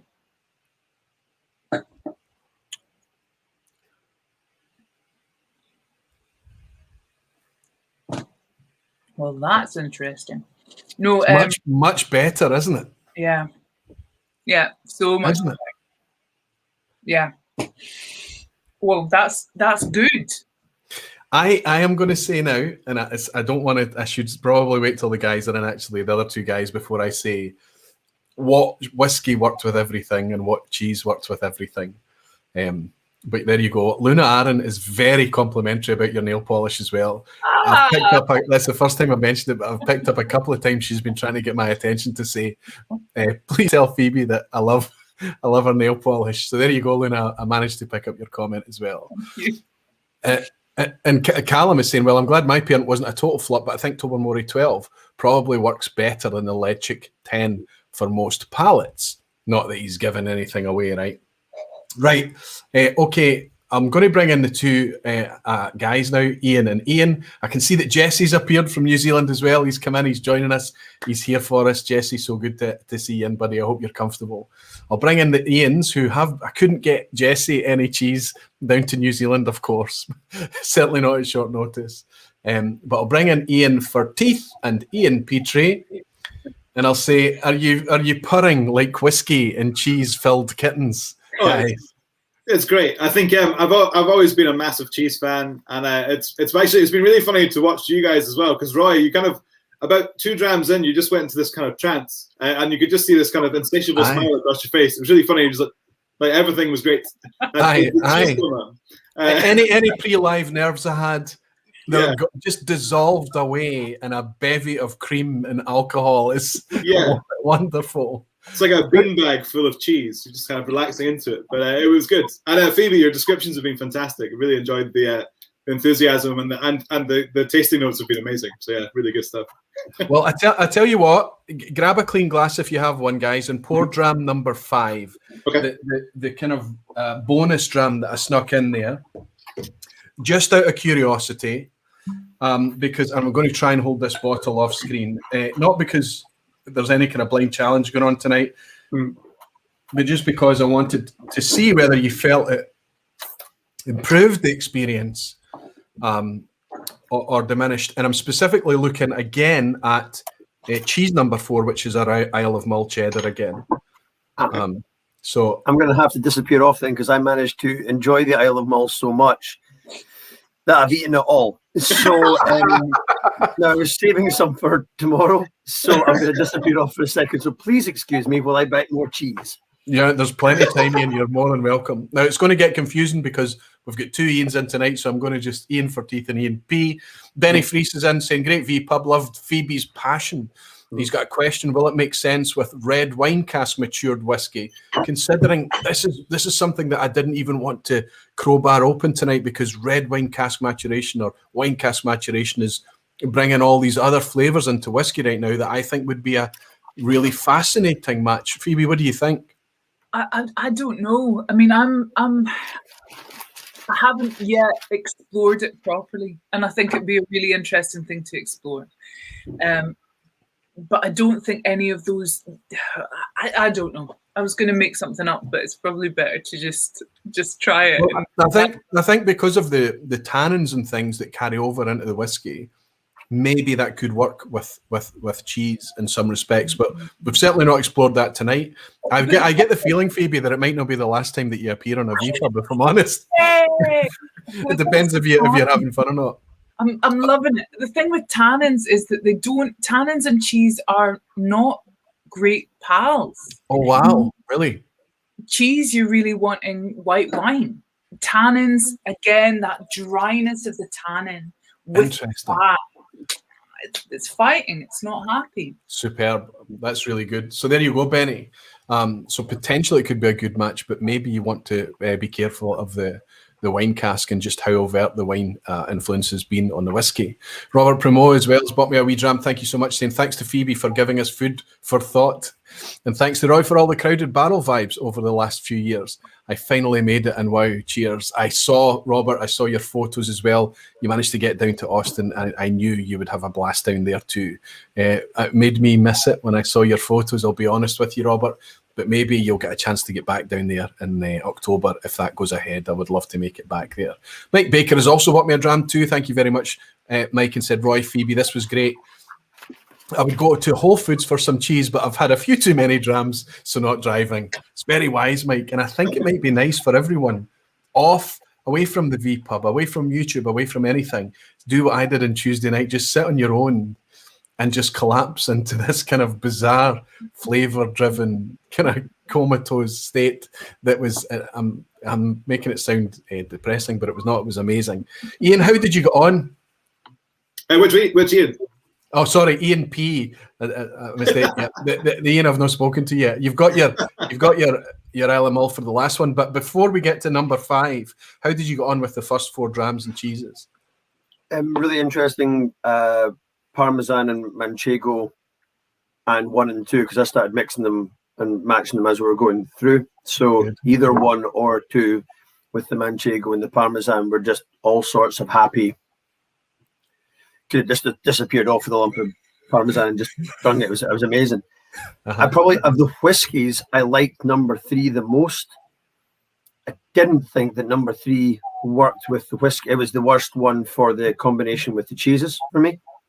And number 4 was nice, and it was good, and it worked again back with the Manchego or the Parmesan. The Parmesan was probably the one for me that just all the happy.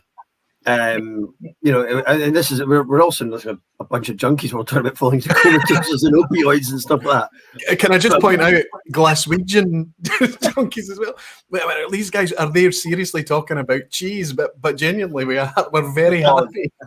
The levels of I mean, there was a behavioural issue with one of my children today that required a little bit of stern talking to and some time on the naughty chair for the child, not me. So I came on to this just a little bit higher blood pressure than I've normally come on. And about halfway through dram 2 and the mouthful of cheese, my baby was going, do, do, do, do, do, do, do, do. And I was just all the happy. And I was just like, so it's not me. This isn't just me then. So that experience I had, because I've been drinking whiskey for long enough to know what the effects of whiskey is. What happened to me on Tuesday night was not a whiskey rush. It wasn't ethanol or alcohol. It was the cheese and the whiskey together. I'd had so little liquid that just the flavour, and I did feel like a rush of some chemical happiness. So that's maybe what you're talking about happened with it. And I'll tell you that it happened with the Parmesan and the second dram. Yeah. And I'll just admit now, the cheese that worked with everything for me, I think the cheddar, the Isle of Mull cheddar was very good, and it could go with anything. But the thing that just knocked it out the park for everything was the Parmesan. And the whiskey that worked with any cheese, exactly as Phoebe said, is the sherried dram number 2. It didn't matter what you threw at it, it just gobbled up the cheese, said yep, and just everything seemed to improve with that whiskey. Even the kind of really light, fresh, creamy goat's cheese. Oh, haven't tried. And I would still choose the Parmesan as the pairing. I think you hit the nail on the head, Phoebe, you really did. But this second dram. Ian, so Ian P, let's rank your whiskies, your pairings. Parmesan with 1 or 2. The Manchego with 1 or 2. Either way, they worked incredible. They were the happy spot. Number 3 with all of them was dead last, and number 4 for the whiskey of the whiskies with number 4 probably for me worked best with the Parmesan. I like the Isle of Mull. I didn't get as much happy vibes with the Isle of Mull with the whiskies. I normally, knowing Phoebe and what I know about cheese, she taught me. I'd be like, Isle of Mull was going to be my happy spot here, and it wasn't. It wasn't at all. So it was quite interesting. I'm having another happy moment. Has anyone got any of dram 2 left in the glass? Yeah. And have you got some of the goat's cheese? Yeah. Tell me if anybody's getting coconut ice cream with syrup over the top. It's not even just like a subtle suggestion. I literally feel like it's kind of gone all ice creamy, and it's kind of gone macaroon bar for me. Yeah, I know what you mean. Yeah, inside of Benji's. It was when you said vanilla. I don't know, one of you, I think it was you wrote that said vanilla. And it was bringing out the vanilla, and it was either the first or the second cheese, first, second whiskey. And I was eating it, and it was at some moment where I was like, "Yeah, of course, that's what I'm tasting." Yeah. It was so obvious and so big, and then you said it, I went, "Oh yeah." I was too busy trying to find little interesting things, and I was like, "Oh, this is just a." Right, and then the only thing left to do then before we go and reach out to my buddy in New Zealand who's patiently waiting in the background then is to try this 5th dram and see if it's an improvement for the Isle of Mull. And I think, I don't want to lead you, but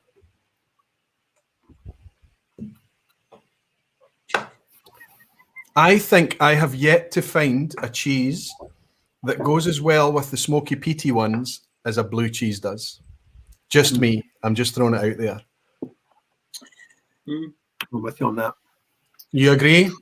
But maybe it's the power of the blue cheese is needed to go up against the power of that peat. Roy, I think maybe I was a bit rude about blue cheeses and whiskey. No, but Phoebe, you weren't, because what you've done is prove exactly what you suggested you will prove at the outset. When we do these pairings, we need to find things that don't work so we can talk about why they don't work in order to concentrate more on the things that do work, which is what we've done.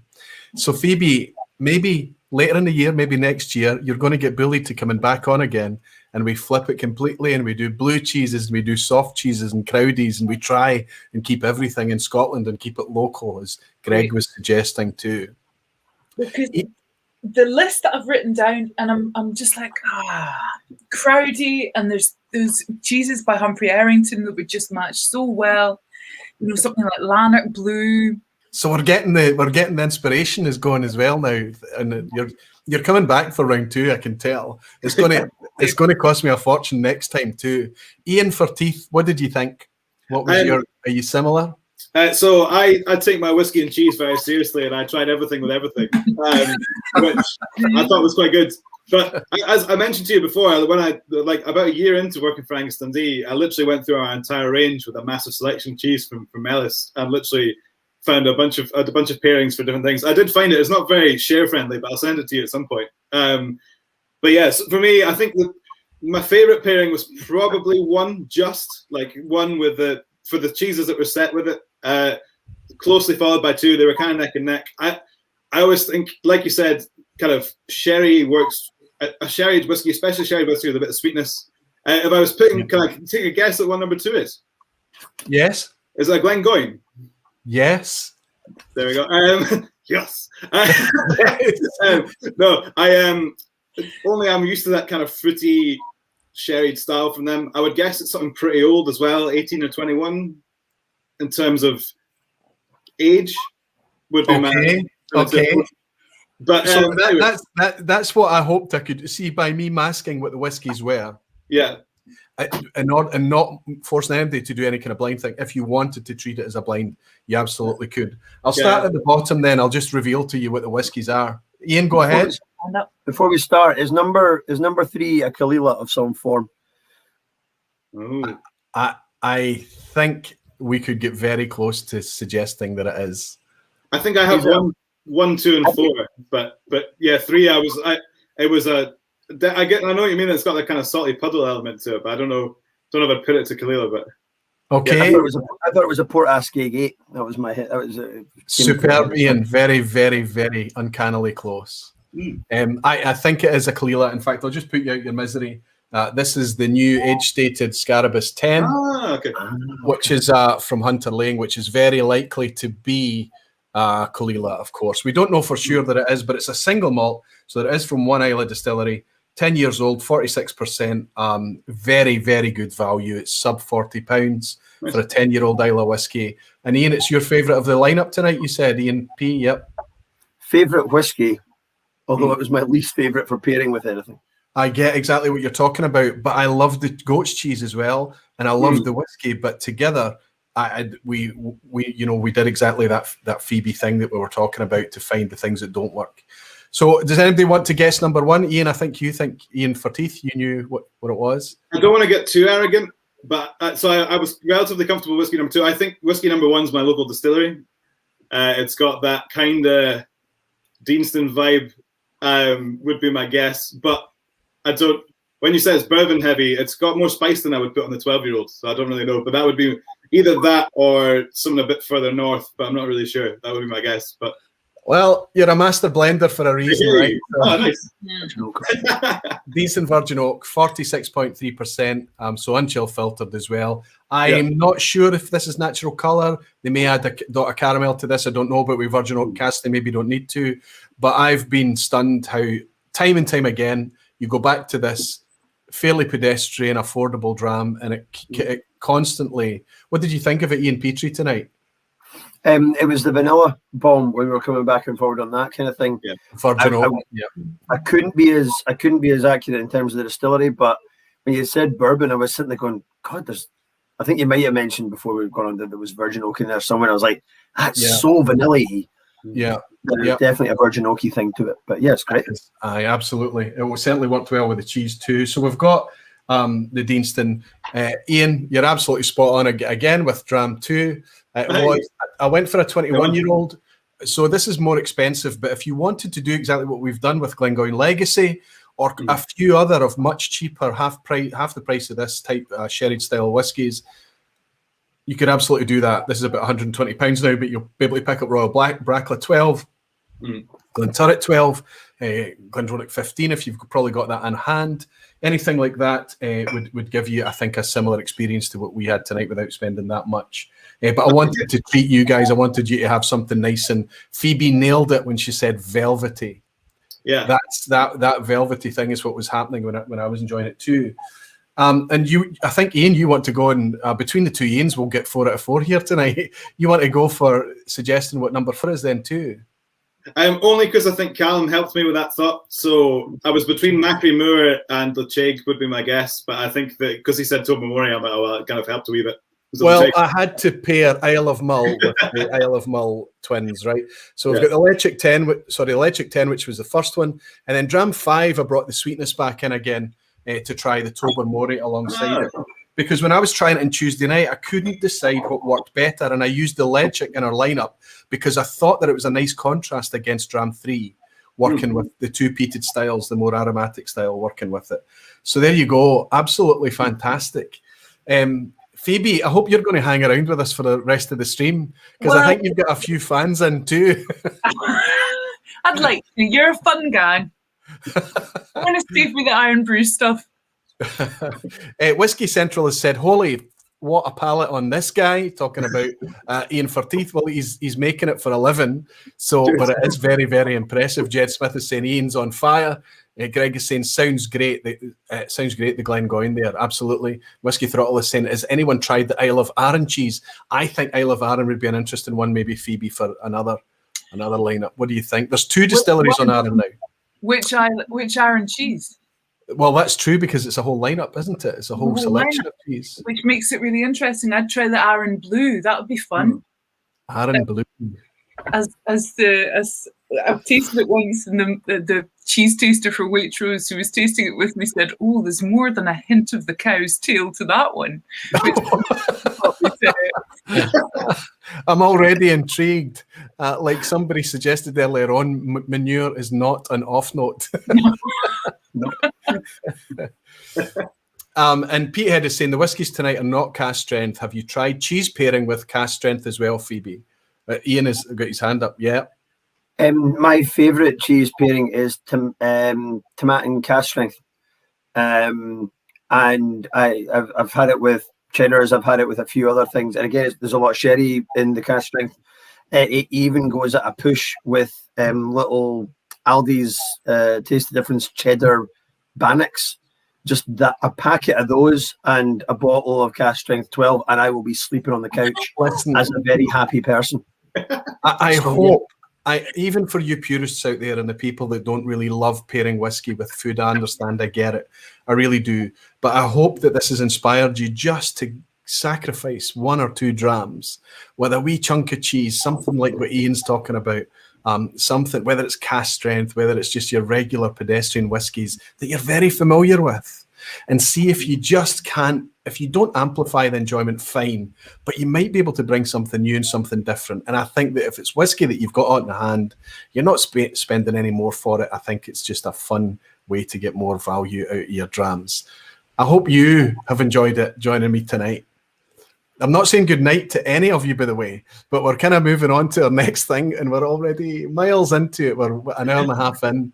But Phoebe, I could just sit here and eat cheese and drink whiskey with you all night. I think it's amazing. And I think It's really good fun. Yeah, I knew it would be easy with the two Ians because I know them because I know that they're enthusiastic and up for anything and passionate.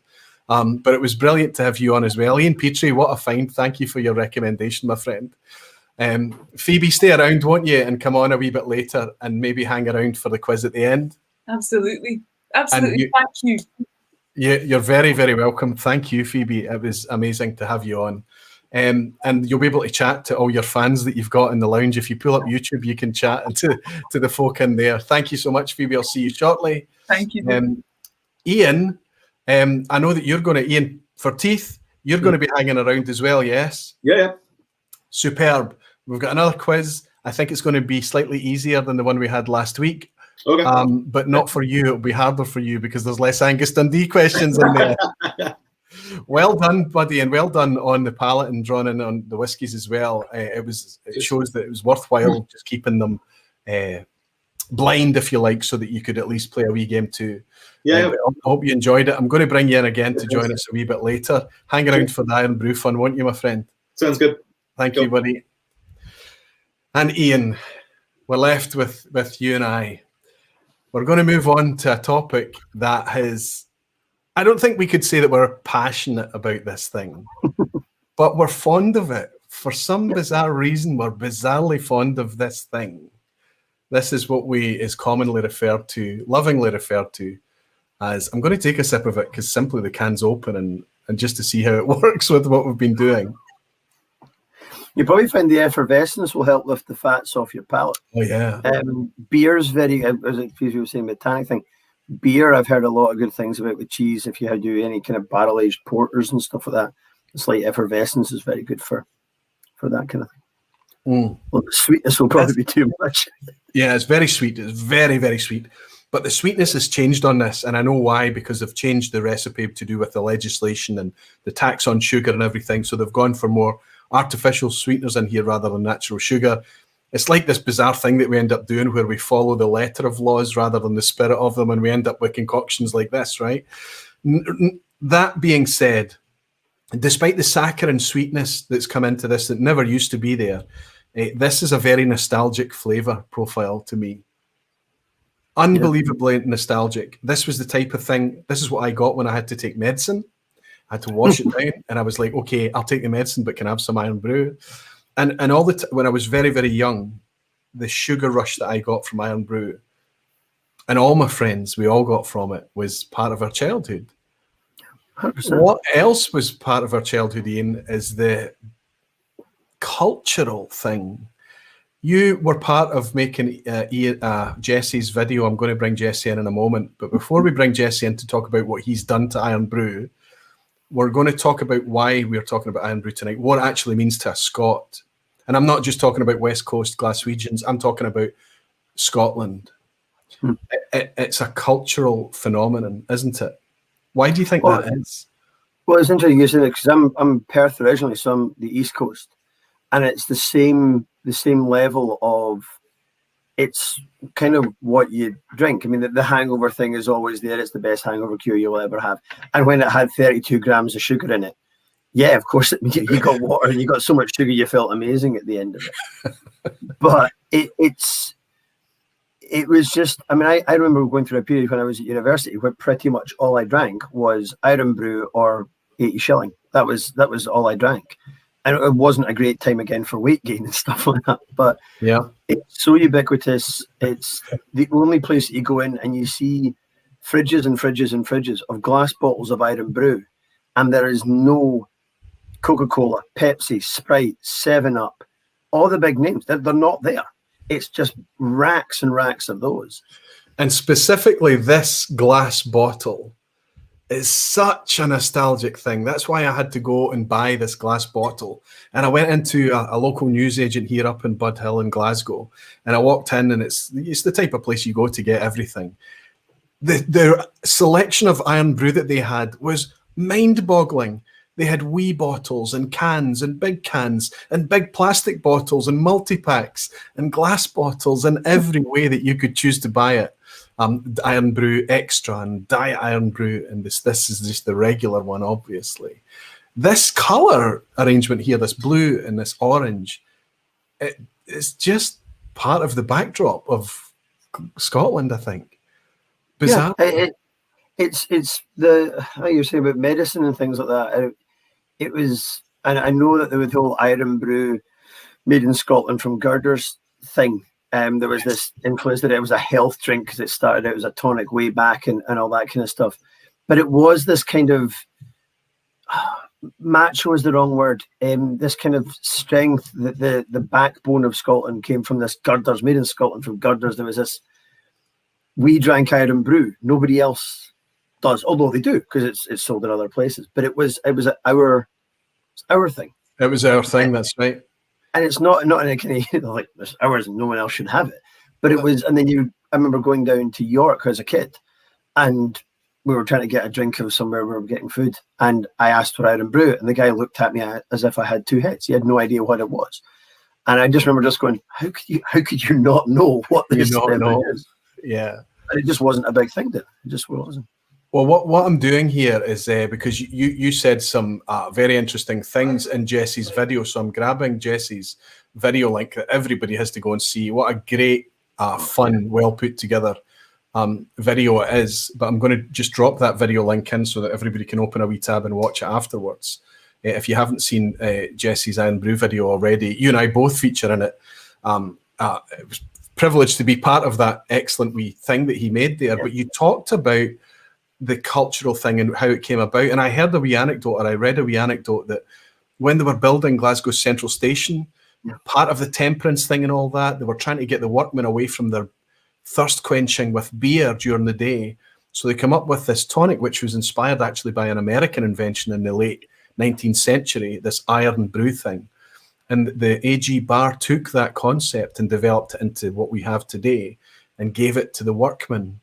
And wouldn't you know, one of them, you will not find a construction site anywhere in Scotland that doesn't have this flash of colour, right?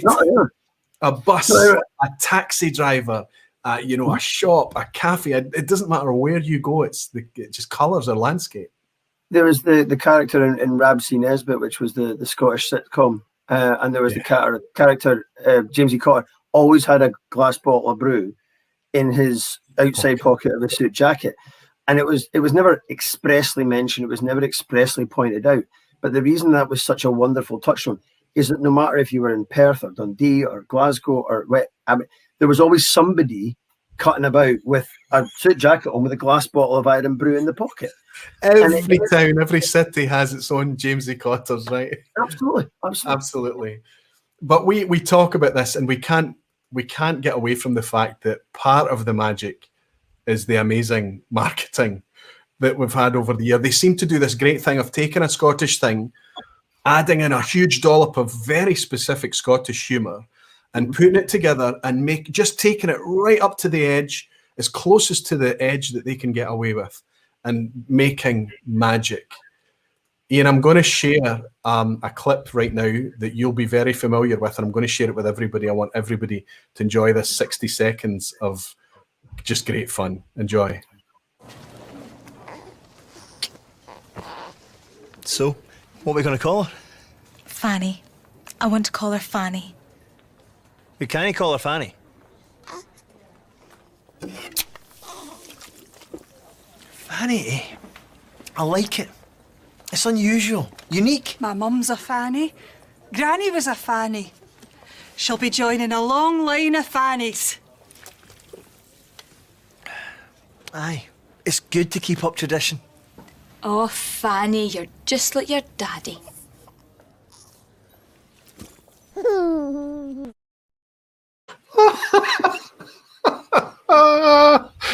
Oh dear. It's perfect. And of course, just for anybody that's watching this from the other side of the Atlantic, Fanny means something very, very different in colloquial speech here. It means the opposite end, let's say. But it also is a very, very specific type of idiot. And everybody has a whiff of Fanny about them.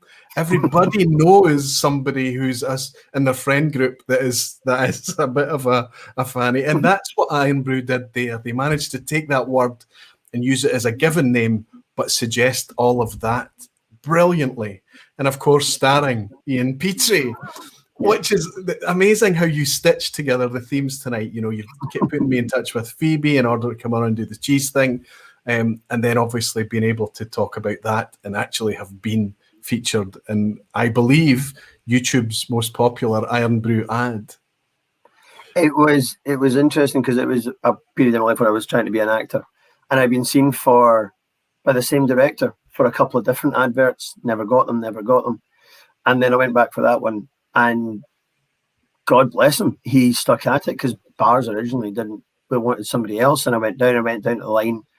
Then I went in and we filmed it, and I drank 14 cans of Irn-Bru from about, I think it was about 10 o'clock in the morning through till about 6 o'clock at night in the teaching hospital at Glasgow Cali. And I came home out of my brains on sugar and caffeine. Like, to the point I was running, I was going, how was that? And my wife at the time, she poured me a measure of about that of a Big Pete cast strength, and just went, sit down and let's see if this calms you down. And I was like, it's fine. Because there was so much Irn-Bru had been consumed in the making of the advert. So you're not pursuing acting anymore, right? No. But so does that in any way follow you? Do people, can I tell the story about the Whiskey Club?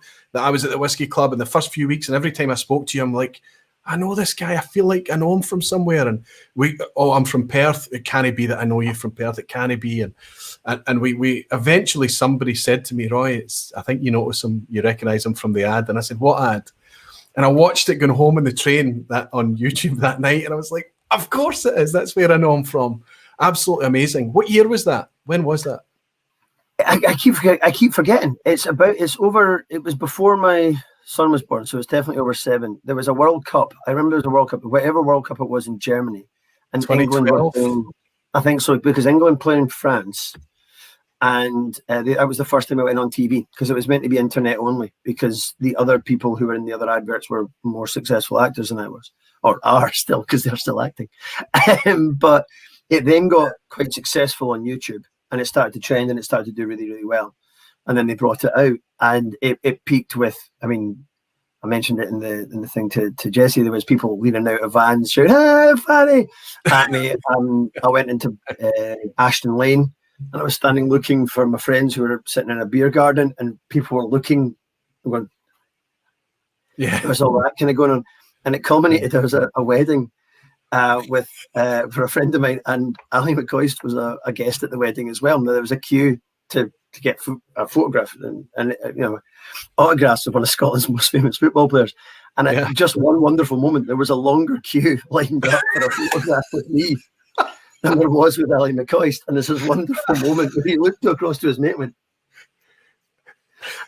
he would have said, "Who's that, Fanny?" That's what he would have said. And then I had met him years and years ago, being a St Johnstone fan. He played, playing for Rangers. He came back. I'd met him before, so I ended up getting the chance to speak to him. And, "Oh, you're it!" Oh, and so there was a photograph of him and all that. But that was the peak of my fame. Was out celebrating Ali McCoist at a wedding once. Superb.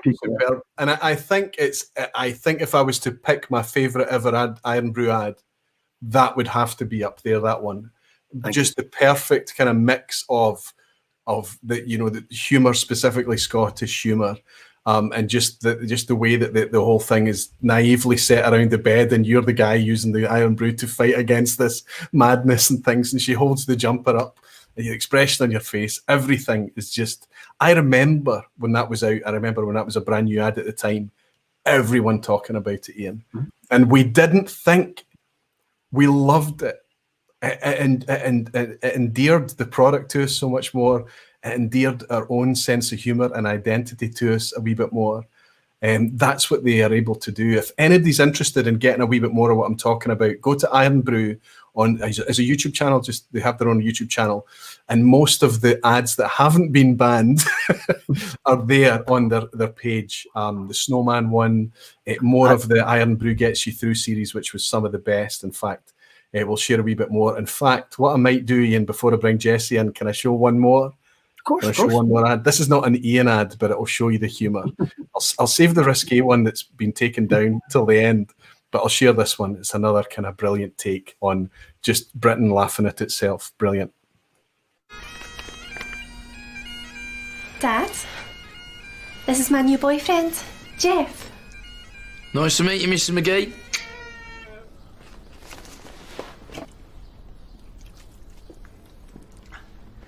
Hey, you too, son.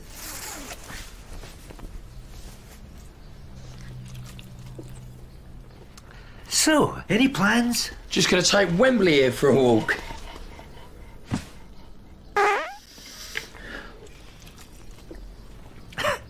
He's a cheeky wee fella, eh?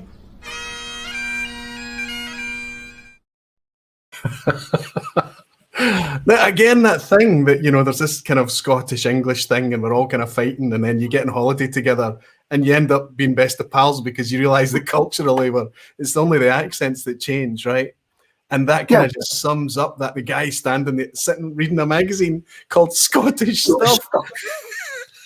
That's the little details in there that make that one brilliant, because it's so over the top with the kind of the tart and the rug and all the rest of it. And having the dog cock a leg, not just do a fart, but having the little dog do the wee cock a leg bit on there. It's the guys who make those adverts are called the Leith Agency, and they have won so many awards over the years for the adverts they do. They're fantastic, and they're very, very sharp. The devil is in the details. It's brilliant. Like you're saying, we jump out with Fanny written on it. There's always a touch. That's right, and it's how they're able to compress it into that little kind of space of time, that in itself, and not lose it, still be able to pick up all the details. Dirty Dog is saying, he's a cheeky wee fella, priceless, absolutely. And Jolly Rover is suggesting World Cup Germany 2006.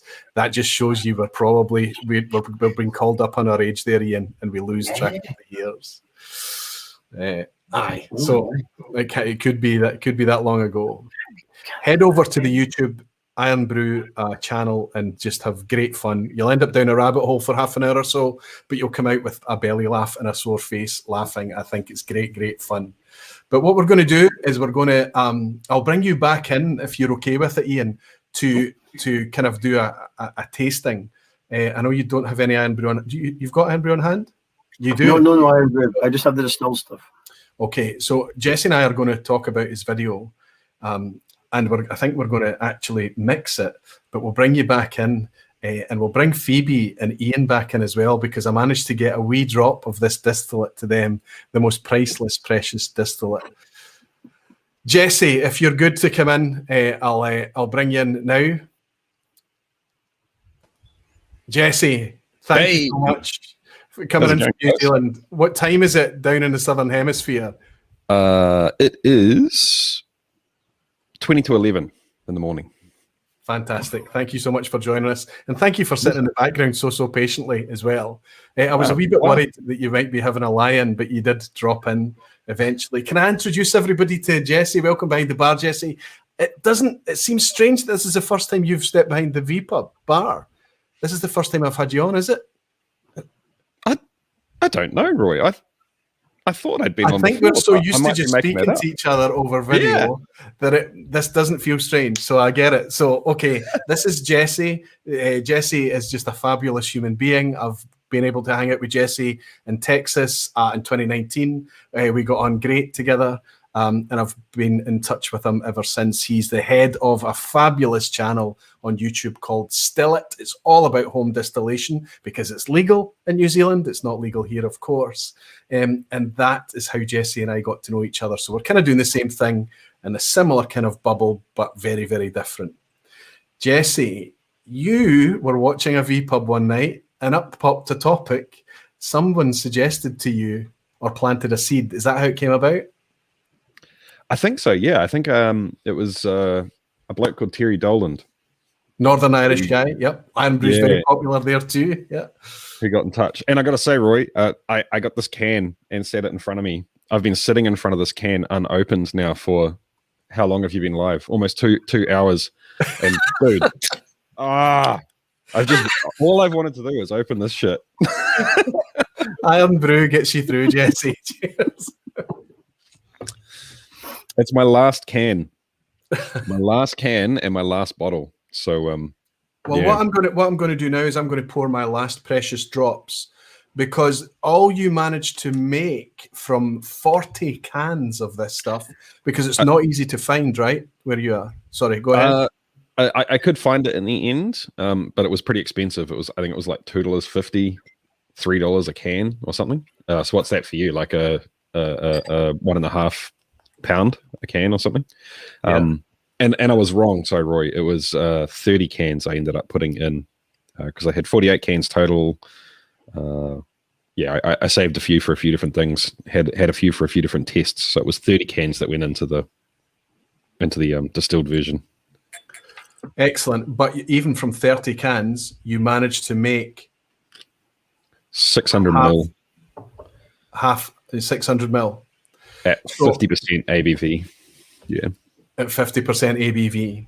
So what you've done is you've taken it and you've fermented it. So you added some yeast.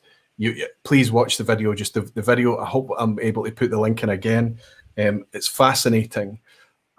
And the idea was to take this kind of Scotland's other national drink and see what would happen, how much of the flavour would be carried over into the final spirit, right? I've given my tasting notes on the video. I'm going to refrain from doing that tonight, but I've kept Ian Petrie in the scene here in the hope that Ian could bring his Glasgow Whisky Club experience and his whisky appreciation and kind of give us, I can see exactly where I was getting my notes from. It's very, I opened up by saying, some whiskies are really quiet and difficult to define or to talk about, but we're not going to have that problem here. There's millions going on. Ian, what do you think? You've had this a couple of times now, right?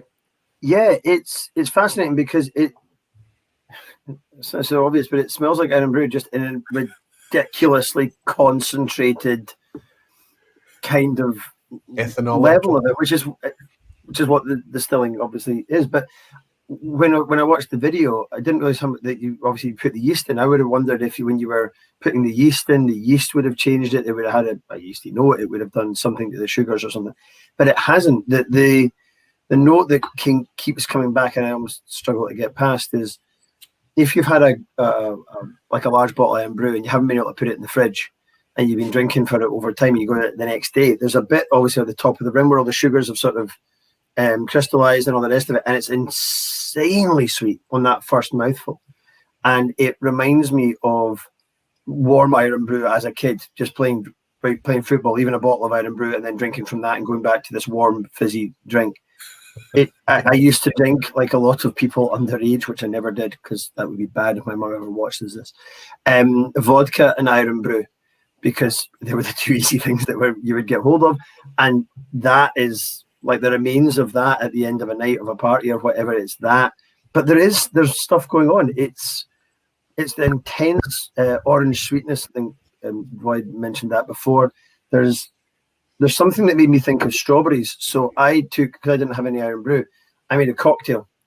So I have I squeezed the juice out of some strawberries, put a small dash of bitters in it, a tiny splash of whiskey to make it a whiskey cocktail. I made a whiskey cocktail out of it, which has worked really well because it becomes that kind of jammy, sweet, high estery sugars, all that kind of stuff works quite well in that. But the spirit itself is... Well, for me, I was also getting this amazing kind of floral pink. Everything was pink. The sugars were pink. The floral note was very pink. Everything. I know that smell and color is bizarre, but I get it, and I know that a lot of other people do too. That potpourri thing, a little bit soapiness in there too. The strawberries, I give you that. The artificial foam strawberries. That's there. It goes with the pink thing as well. There I go sharing my tasting notes. But I'm also getting on the finish the same thing I got previously. Do you remember, Ian, from our childhood? The medication that we got came in a wee sachet, and it was called ascot powders. And I never had an ascot powder in my entire life.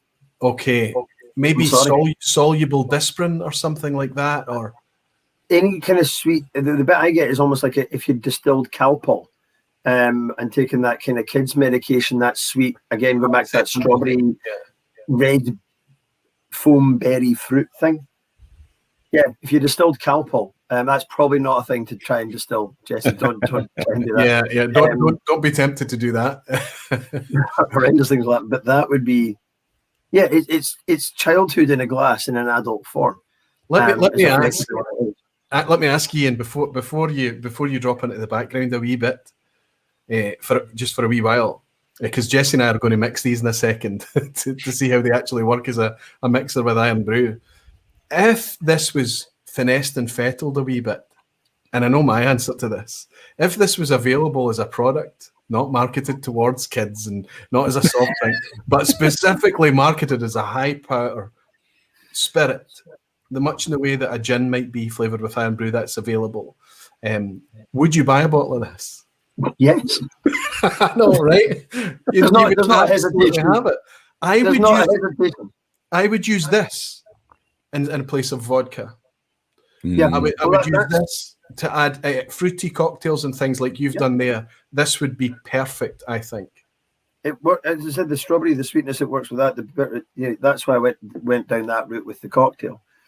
I would have it probably most likely in the freezer, in the kind of a schnapps way. Pour a cold shot of that, and then it would be a freezer kind of version of a vodka, or a cold spirit, white spirit from that. No, I would have a bottle of this in the house, no problem. It's gone all cream soda and vanilla ice cream now. Cream soda was the really big thing that jumped out at me the first time I tasted it. I was like, oh, it's cream soda. And the funny thing is, I guess I was in an interesting point of never tasting this. I didn't know the stuff existed until it turned up. Yeah. So the first thing I noticed when I tasted it was the cream soda-esque-ness of it. Yeah. Not the flavor, but the mouth presence, the feel, the soft, velvety. It's very, very different to most other sodas, and that sensation on the tongue. And that was the first thing that I guess it kind of made sense, because I probably went looking for it straight away when I picked this up, as it was the first thing that popped to mind with the Irn-Bru. But Roy, going back and so for those watching at home, Terry put this in my head literally a year ago, and then Terry's just said he's bought a dram, and he said, I'm really regretting not sneaking around last week to try this. He drove past me doing a tour at the North Coast 500 tour. But Glasgow wasn't locked down anyway, as we discussed at the time. So Terry, listen, I have a feeling that we'll be able to bully Jesse into doing this again in the future. So hang tight, buddy, hang tight. It's your idea. You deserve some of this. Yeah, it's true. So I literally, when it finally got to you, I'd forgotten how I made it, because it was. So what happened is I was a little bit slack getting samples out the door, and then COVID post just lost those samples. They disappeared. I think that happened twice. Well, there, Terry, if those ever get delivered, you can have some of that. It was already precious as it was without stuff going missing. But eventually this turned up, and I'm very grateful that it did. Yeah. Yeah.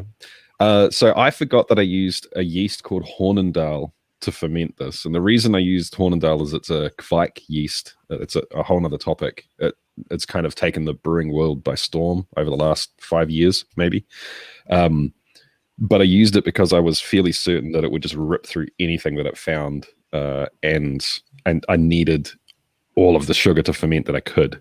But the other reason I picked it is that it had the esters that Hornindal produce were the closest I could think of in terms of flavor matching this. And the way I used it to try and mineralize those esters that it would produce. But in the other tests I've done, when I've distilled a Hornindal product, it comes across like fruit roll-ups. Like candy, like sweets. Paw. Do you know like fruit leather? Like we always used to have them in our lunch boxes as kids. Yeah, we fruit Kellogg's released them here as like fruit winders. We have the fruit roll-up-esque things. Yeah, exactly. Yeah, and when you said strawberry, that I was like, yes, it tastes like a strawberry fruit roll-up. That is the flavor that I get from the Hornindal. So you might be picking up on that. I think there is very tangential flavors to that strawberry leathery sort of flavor in the Irn-Bru, but it could be the yeast as well, sort of really bumping that up for you. Yeah, I couldn't say without doing it another 10 times and trying different things. But yeah. Roberto Matteo around the corner is tasting this right now. I gave him some of mine, my buddy around the corner. He's been drinking the cheese and whiskey tonight. And he's Italian, of course, and he says it tastes a bit like grappa. I get that, but much, very, very sweet grappa. Time for a dram. Gregor is saying, Aquavite, we need to put this on the radar of Irn-Bru. Reckon they will be most intrigued by the shenanigans. I'm a wee bit nervous that AG Barrel strike me on YouTube and get this taken down. But we mean it as this is a tribute. This is to celebrate Irn-Bru. It's not in any way to degrade it or to make fun of it. In fact, yeah, I decided the same thing. Yeah. I think that Irn-Bru has been brutalized over the years because of the sugar thing, and it's kind of like we talked about earlier. I still think this is a treat. This is an amazing thing. Precious liquid. There's really not much of it around. I'm going to miss this. Like Ian, you probably will as well. Miss it when it's gone. I've got a little bit left, and it's interesting you're saying about like missing it when it's gone. I'm just suddenly going, I'm going to keep that. It was fascinating when you said that Jesse was going to do this, and I was really interested to see what it was going to taste like. And then getting a chance to speak to Jesse the other day, fascinating. Really enjoyed speaking to him. He was very kind and talked to me for a long time. It was lovely. But it's more. It doesn't feel like a gimmick. It doesn't feel like something that was just patched out, which is probably a testament to Jesse's skill as a distiller, because it could have been very easy to hear it and you go, "Oh my God, what the hell?"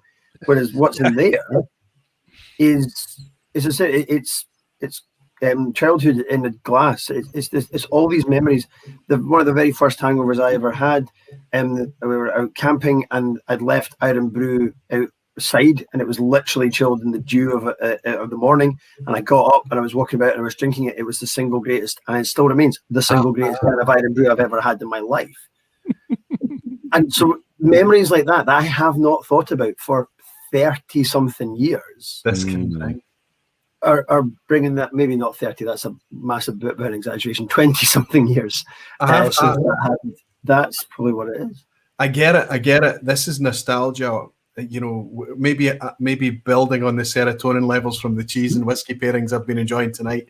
But the nostalgia's coming tonight. And when Jesse and I did the video for his release that's gone out, I kind of said, oh, not all of this is appealing. But I'm coming at it, I'm assessing it from the perspective of somebody that would be assessing a whiskey. That's coming to it and picking up the kind of soapy elements, the floral elements, and that kind of that drying minerally type, almost like dissolved powder on the finish.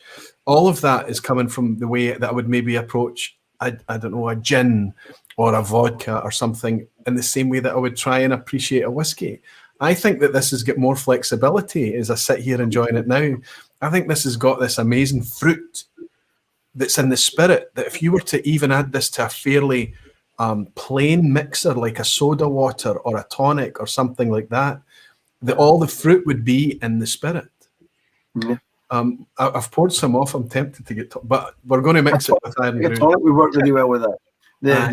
The astringency of the quinine would work really well. I think that, sweetness. Yeah. We dash of bitters on the top of it, make it a pint gin or something. The reason I kept it at 50% ABV is because I had so little of it. I didn't want to try and pick a proof to proof it to. So I thought, screw it. I'll proof it to 50. And then if we want to mess around with it and put a little bit of water in it or whatever, or if we do end up mixing it to try and pull it apart and figure out what's going on here, we've got more headspace to work with. And in some ways, I kind of like it. There was another guy that popped up on my comment section after I did it, and he said he's been wanting to do it for ages, and he wanted to call it Steel Brew. Yes, because it's hard Irn-Bru. I was like, harder than Irn-Bru. You wanted to call. I saw the comment. Yeah. So there's part of me that's kind of like, screw it. If I'm going to make it again, let's make it 80%.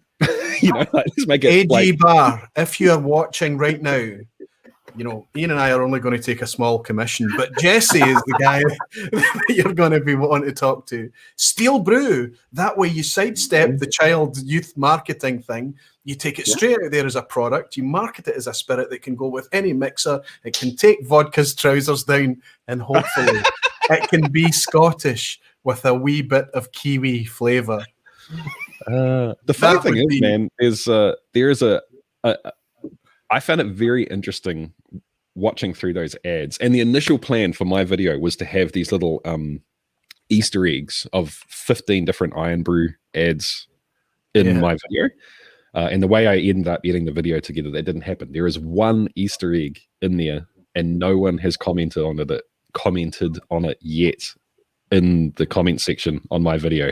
There's only one that made it through. I think. I'm watching it again. Yeah. After we kill the stream tonight, I'm going to go back and watch it. I'm going to be trying to find it. Ian, but I felt very at home watching the Irn-Bru ads, and New Zealand was heavily settled by Scottish. There's just a huge amount of Scottish influence in New Zealand, and the humor for us is very, very similar between Scottish, British, New Zealand humor. And I think I don't know this for sure, but I feel like the Scottish humor sits more on the pushing things a little bit further maybe than the British humor. And I think New Zealanders are kind of the same. So all of the ads, even though I didn't get the little intricacies, perhaps, I just felt right at home with it. I think being the underdog or the smaller nation has always meant that we're really quite good at self-deprecation. And you know, even we get a lot of laughs out of people laughing at us, if that makes any sense. So I think the same thing. The Australia-New Zealand dynamic is maybe quite similar there too. Did you think about the self-deprecation thing in the adverts? There was a very old one for Irn-Bru they did, where it was like a rip-off of a homage, to Coca-Cola adverts, and it was all beautiful people. But when the guy was doing a moonwalk, he was pulling up the paving slabs, and right at the very end of it, the guy goes to slam his money into a can machine to get the vending machine to get his drink, and the machine headbutts him, absolutely floors him. And it's that little bit of the self-deprecation in there that they're so funny, and then the cool guy gets walloped at the end. That is the I've seen that ad. The razor sharpness of their adverts are incredible. Absolutely. Oh, it's amazing marketing. Yeah, amazing. I think everybody's going to get a bit of fun. I've got one more ad to share. And I'm going to wait till after Jesse and I have had this mixed drink. Then we'll share that ad. And Ian, are you going to be available to come in and do the quiz tonight? I know it's late, buddy. Yeah, absolutely. It's almost midnight. Thank you so much. Ian Petrie, Irn-Bru will get us through. Oops. I wasn't going to say that. But there might be a wee bit of an Easter egg at the end. Okay, buddy, I'll see you shortly. Jesse, let's do what we promised we would do. We were going to do it on the recording, but of course I didn't have any Irn-Bru on hand. So I'm going to, because there's really not much of this, I can only put probably about a dram's worth of Irn-Bru in this, right? You're going to do something similar? I'm going to do a really small amount, and then I'm going to literally start at 50-50 Irn-Bru spirit and then work my way up, if that makes sense. Up. Yeah.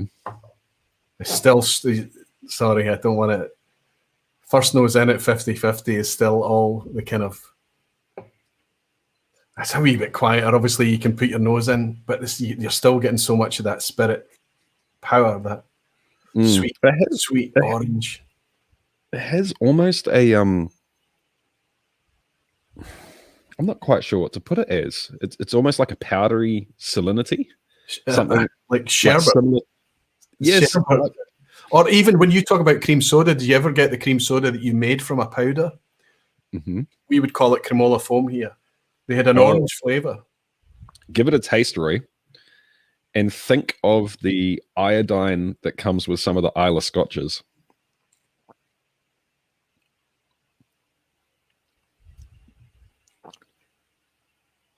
Not the flavor of salt, but the mouth sensation, I guess. So the only thing, I have found my wife's perfect drink. The only thing that is kind of challenging to me now, how have you made complexity happen from Irn-Bru? The only thing that's challenging now is the sweetness, that kind of sugariness is still the thing that hits you first. But past that, there is a kind of bizarrely savoury, maybe not salty, but maybe salty, like popping candy. Do you know what popping candy does to the palate? Something like that. There's the sherbet. The orange thing has gone all like candied orange peel now. I am actually tasting things. Out more. Sorry? Yeah. The orange is definitely popped more. Yeah. I'm going to go a little bit more. Do the same again. It's excellent right where it is. Right where it is, 50-50. So that's been proofed down to about, what would you say, 30, 35? Oh, that's interesting. So with just a little bit more, this is maybe 15, 20% overall now. The alcohol's completely disappeared for me, but the extra flavor boost, it just tastes like concentrated Irn-Bru.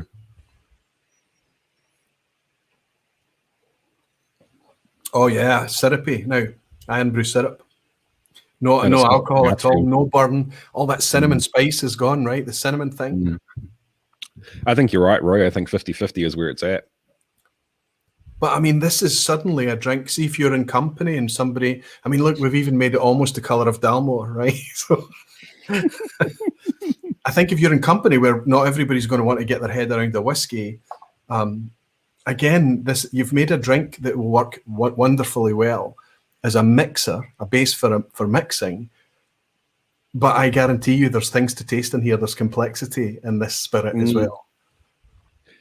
Jesse, are you pleased with the outcome? I know you were kind of like, what do you think? What do you think? If we can't approach it as a whiskey, when we go over that, maybe it's the nostalgia speaking from me as a Scot, but what do you think?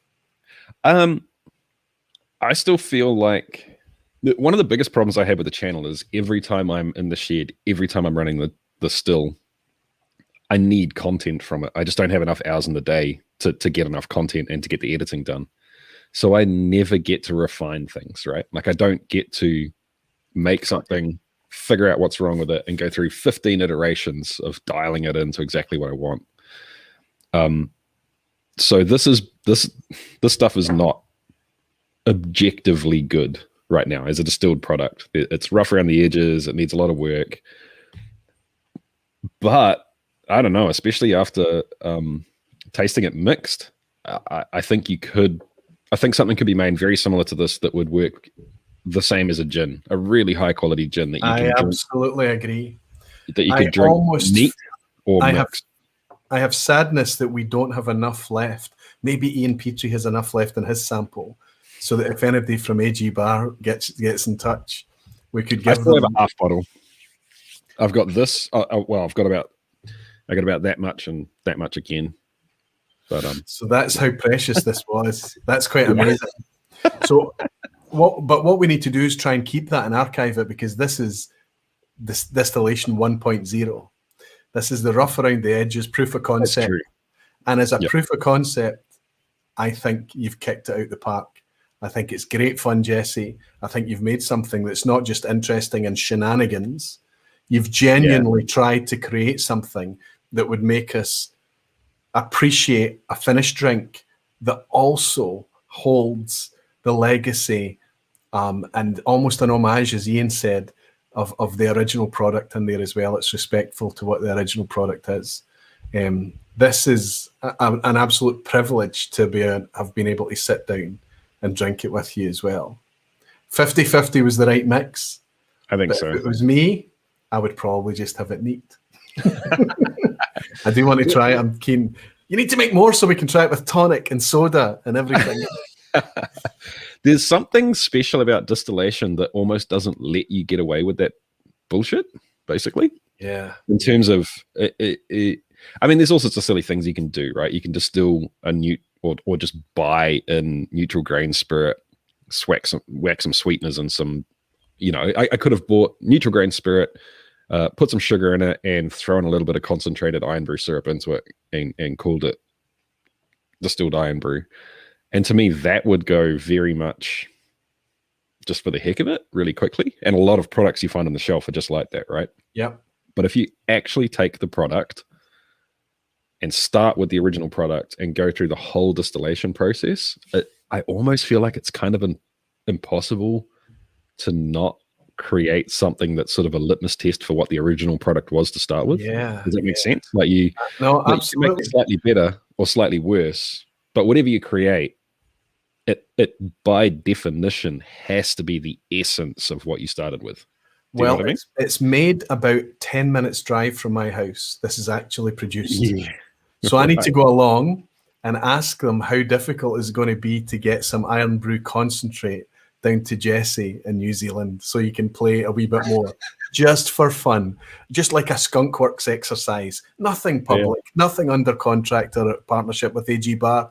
Just give us some of the concentrated spirit so that he doesn't have to deal with the carbonated liquid, and dealing with the CO2 in it and all of that stuff. Would you do it again if you were given the opportunity to try it again? Oh, heck yeah, man. Yeah, totally. And especially if I can do something that is, how do I put it? If I can turn it into a way to evolve the story that's been told in the channel already. Having yourself and having Ian as part of that video was just amazing. So thank you for putting me in touch with him and thank you for helping me out. Yeah, he's awesome. Oh, he's great. Yeah. And for a long time, I've been wanting to create more content that has a, pun intended, but sort of a spirit to it, that just the spirit, if that makes sense. Something that's... So you are talking about being faithful to it. You are talking about an homage. You are talking about actually making something with meaning rather than making something just as a punchline. Well, I mean that of the video itself too. So rather than just the video being an A to B of basically a cooking recipe, something that has story and interest and a soul around it, almost so like the video would stand even if I didn't make the spirit. Does that make sense? Absolutely, it makes perfect sense. Yeah, and you've taken something that people are very invested in emotionally. So I think you probably knew that there was going to come loaded. There was going to there were going to be people that were quite impassioned about this. I did not know that, but Terry did, and that's why he suggested it. And I know he's watching because I'm seeing I have a couple of messages from him sitting here on my phone, so I'm very interested to see what he has to say. Yeah, well, it was Terry's idea. He was the one that just threw it out there, not thinking anything of it, I'm sure. And here we are. It's taken a year and COVID and pandemics and everything, but I'm able to sit and taste. And I'm one of the very, very few people alive that's been able to sit and taste distilled Irn-Bru. I think it's a toss-up, Terry, whether Ian Petrie's last wee drop will make it to you, or it'll only make it to Westfield, Cumbernauld, to where AG Bar are. Let's wait and see. Jesse, thank you so much. Thank you. I have to say, just to talk about a compliment, your channel is amazing. It's huge now. It's 175,000 subs, I think, are of that order. You're doing amazing things with your topic. When you talk about content, I see where the time comes from, all the different camera angles, the shots coming in, documenting it all, but all the while thinking about this cohesive, holistic thing in your productions that talks about the storytelling element as well, the entertainment and having fun with it too, not breaking away to go in and out, just referring to previous videos when you need to do deep dives and things like that. So anybody that's curious about home distillation, Jesse puts a humour and a passion and a polish into it that makes it doesn't matter what he's doing, it makes it easy to watch. And I think that says a lot about Jesse himself. It says a lot about you, my friend. I'm going to hold up this wee glass as I hang out for 5 minutes with the chat. I'm going to give them one more treat of the best advert that I have here tonight. It's very risky. It's very risky. I'm very interested to see which one you've picked. Listen, it's not on the Irn-Bru site. I didn't get this from Irn-Bru. It's been taken down. Everybody will see why, but appreciate that I'm sharing this with you in the context of the night. For the people that have stayed to this point in time, there will be a quiz at the end. I'm going to give everybody a treat and see how we go on. Jesse, stay and watch this with me, will you? Of course. Enjoy this in the spirit that it's intended, please. Hi, Mum. Hi, Linda. Hi, Linda. Hiya, boys. New push-up bra. Amazing, eh?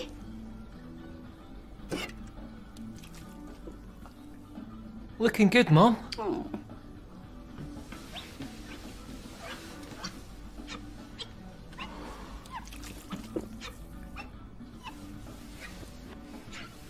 Oh, come here, you.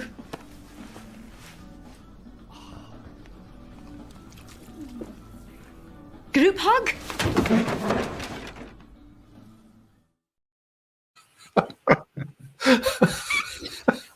Gold. Yes, so that they push it that far. That's how far they're pushing it. Now, I appreciate that is not endorsed in any way by Irn-Bru these days. That's been taken down. It's not available on their website. I had to go underground to secure that advert. I had to share it with everybody, and that's why I kept it till the end, just beyond midnight. Jesse, I hope you enjoyed that. Thank you so much, my friend. Thank you. Thank you for the project. But honestly, thank you for the friendship, and thank you for just being there. We've got lots of synergy behind the scenes as well, my friend. And it's wonderful to see you making a lot of success and having a lot of fun with it as well. For things like this. Sorry, go ahead, Jesse. No, I was going to say the same to you, mate. I am very much looking forward to the next time we can share a drink in person. Can't wait. And if that doesn't happen to be Austin, I might need to get to your neck of the woods at some point in time. That has to happen. I have to welcome Jesse Wilson in Scotland, because you're a huge whiskey fan as well, Jesse. We forget to mention just how much you love a wee glass of Scotch as well. That would be a perfect thing to look forward to and plan for in the future, my friend.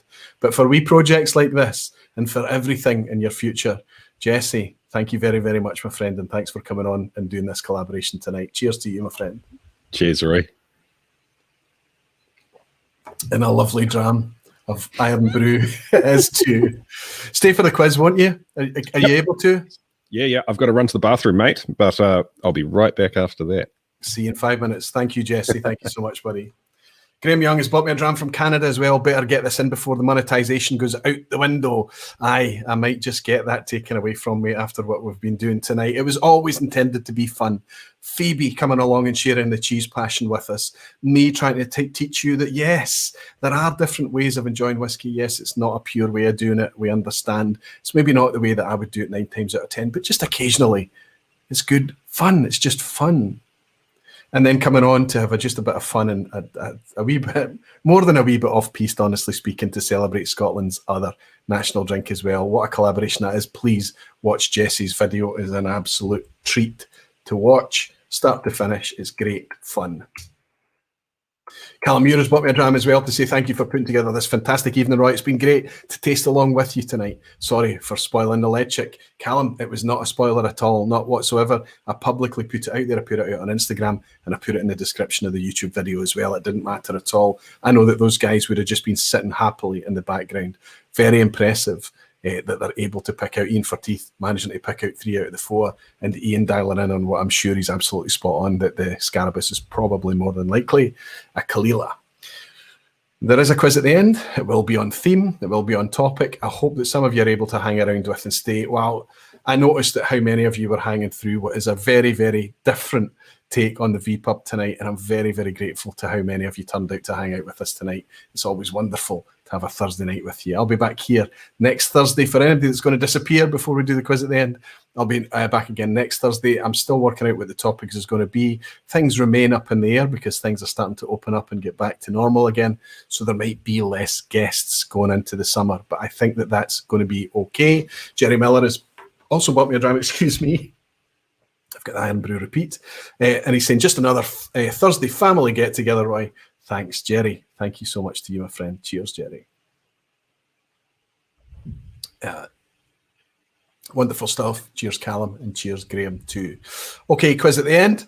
Let's pull in my guests. Phoebe, if you're good to come back in. Wonderful to have you. Jesse, please come back in and hang out with us. Hopefully you've had your comfort break. I'm a wee bit jealous, if I'm honest, Jesse. Iain Forteath as well. And, of course, we've got Ian Petrie too. Thanks, everybody, for staying till the end. I have to say, I think I'm feeling the sugar as well as the alcohol tonight. I'm just Embrace it. Embrace it. Embrace it. Embrace it. Well, I had all that. I'm going to finish my can. Yes, I have to finish the can as well. I've opened it, Jesse. We both have. When you mentioned the sugary stuff, I wrote in the wee comment thing, it's like it's wham bars, which is probably another thing that people outside Scotland don't understand. Wham bars, yeah. But that the one bar your teeth and that kind of nutty. It was almost like a nutty version of sherbet. It wasn't properly sherbety, and that was the powdery thing I was getting on it. It was wham bars. Do you know what we could do with the distillate of? Do you remember Highland toffee bars? Oh, McEwen's. Highland toffee. Yeah, I know. I miss that stuff. Jesse. Well, if only we knew a distiller who might be open to taking some projects on, right? Oh, you mean distilling? Sorry, what are they? Tell me again. So it was like McEwen's Highland toffee. Yeah, but it was a bar, and they banned it because it rotted your teeth so badly.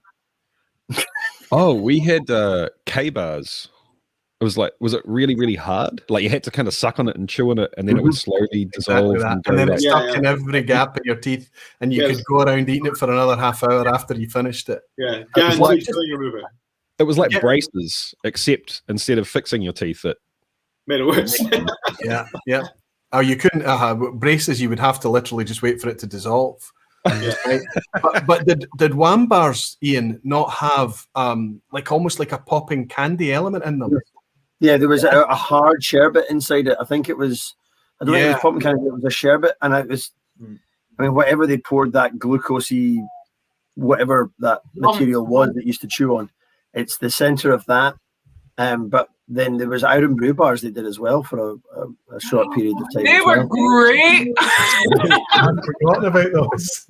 Those were amazing. And again, just absolute. Everyone who in the dentistry world must have loved when these things came out because it was just people being swept into dentists with no fillings. I wrote a wee article for patrons and I talked about specifically that, how all of this kind of childhood that we grew up with and all of this sugar, our dentists did very, very well out of it. Although they had to witness some harrowing sights. Anyway, I appreciate everybody staying so late tonight. I've had a great fun. I've had a great night. Thank you so much. It was a very different night for me, and I felt a wee bit like hanging out with good friends. I hope it did for you too.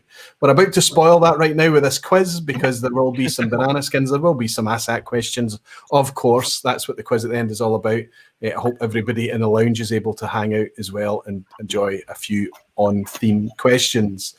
Sit tight, everybody, and I'll bring in this quiz. Remember, if you guys want to play along, if you do want to keep scores or actually play it, just have a wee piece of paper with ABC on it, and you can hold it up, and I'll get everybody to synchronize their answers at the same time. You don't need to do that. I'm sure you're only playing against yourself. There's no competition or anything going on.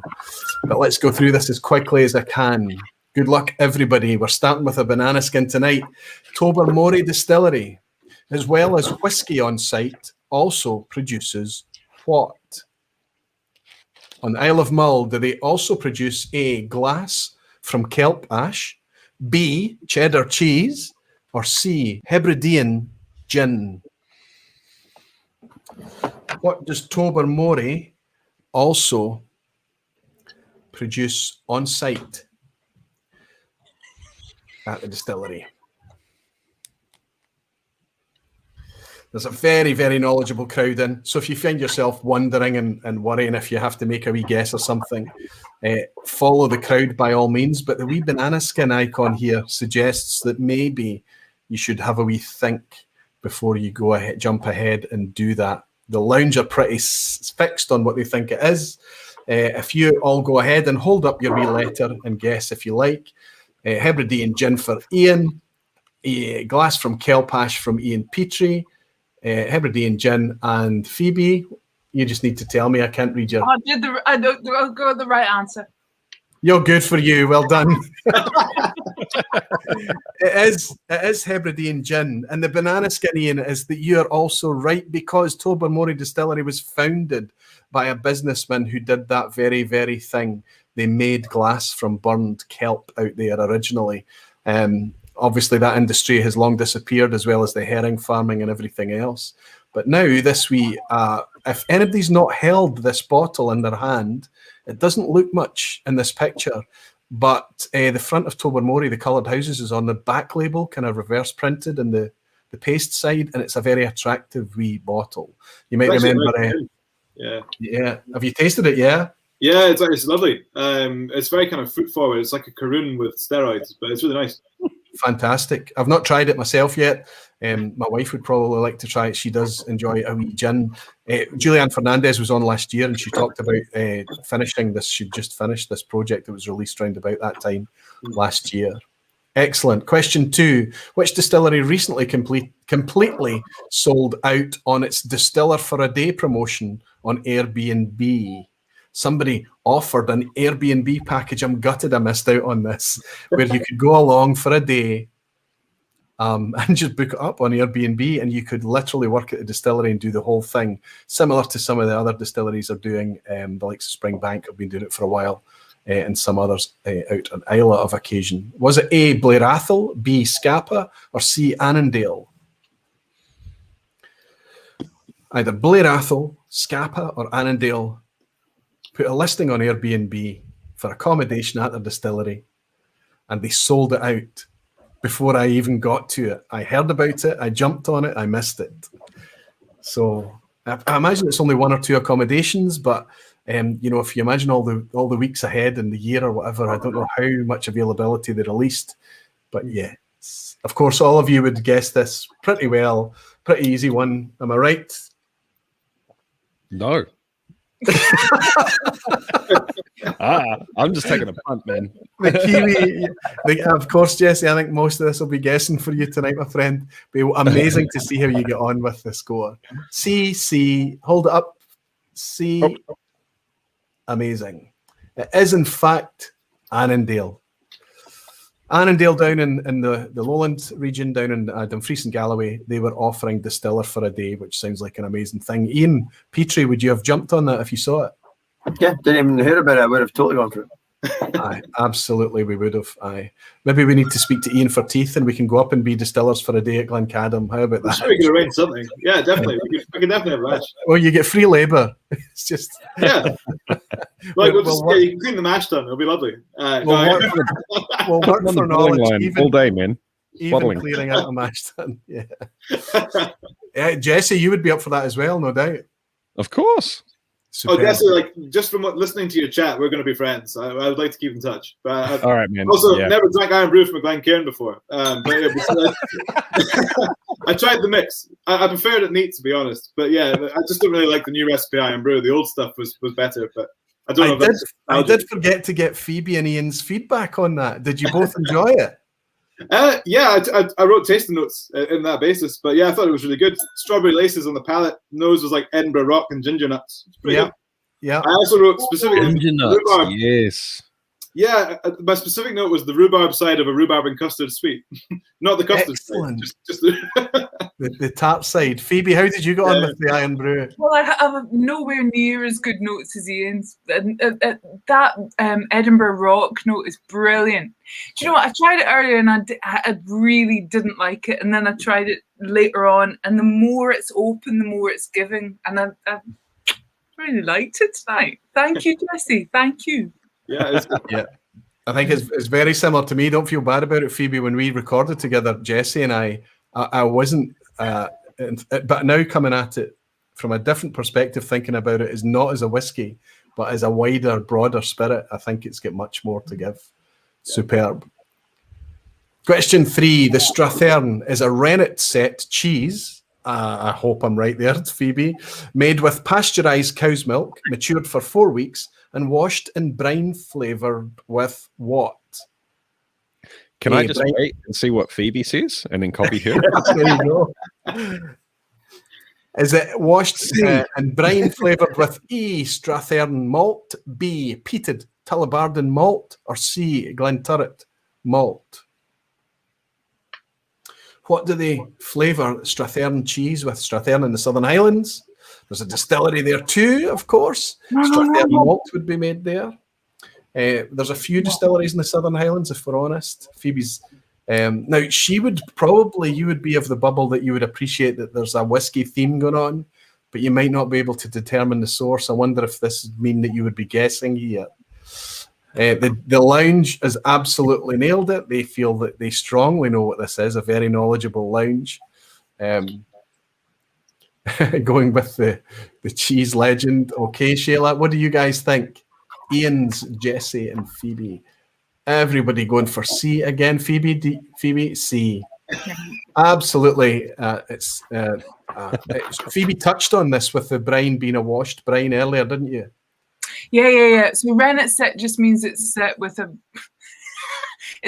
rennet, which is like I'd say it's a wash rind cheese rather than a rennet set. Later. Okay. Is rennet not something to do with animals' You digestive coagulate system? the curd, so that's how you'd get it to bind together. To solidify, right. Yep. Got you. Good. Question 4. Hazelburn is unpeated. Springbank is typically 12 to 15 phenols, parts per million, while long roll, their Springbank's peated expression, is what? A, similar to Bowmore, B, similar to Highland Park, or C, similar to Ardbeg. Hazelburn is a triple distilled Campbelltown from Springbank Distillery. Springbank is partially triple distilled, let's say 2.5 times distilled, while Hazelburn is unpeated. Springbank is usually about the 12 to 15 ppm mark.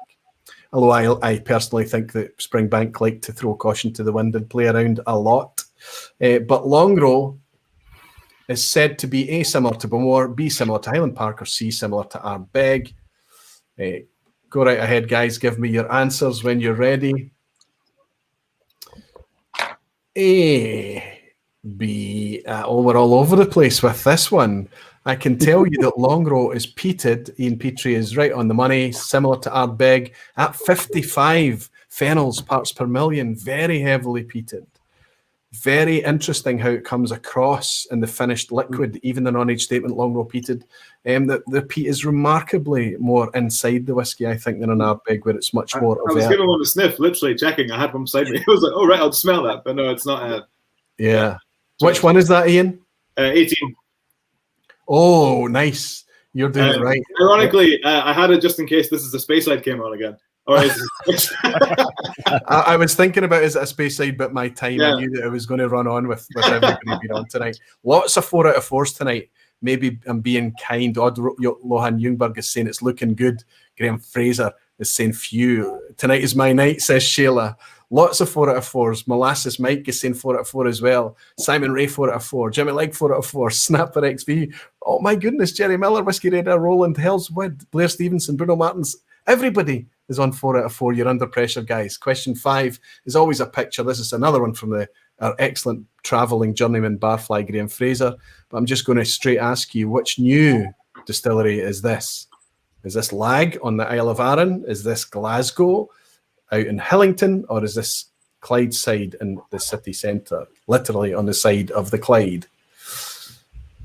Now, I know that you guys are going to know, well, perhaps not Jesse, perhaps not Phoebe, I'm not sure, but Ian and the two Ians will have this, I don't doubt. I'm sure I do. I think I do. I'm going to play the poker game. I feel like you glossed over A far too quickly, Roy. You rushed past A to describe B and C. So I like your strategy, Jesse Wilson. Go right ahead. Am I full of it? That is the question.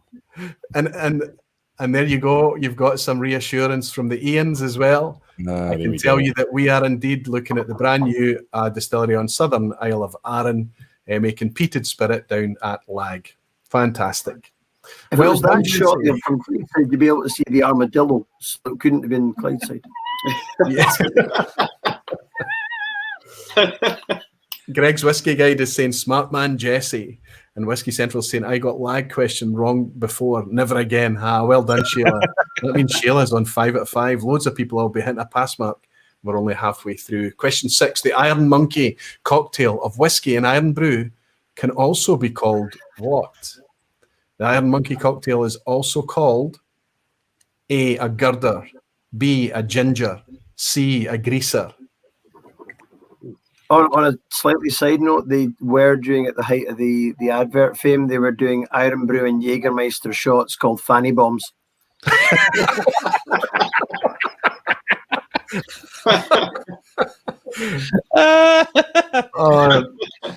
Ian, remember, do doing haggis bombs, which is Buckfast and Irn-Bru. They're horrendous. But I've heard of that as well.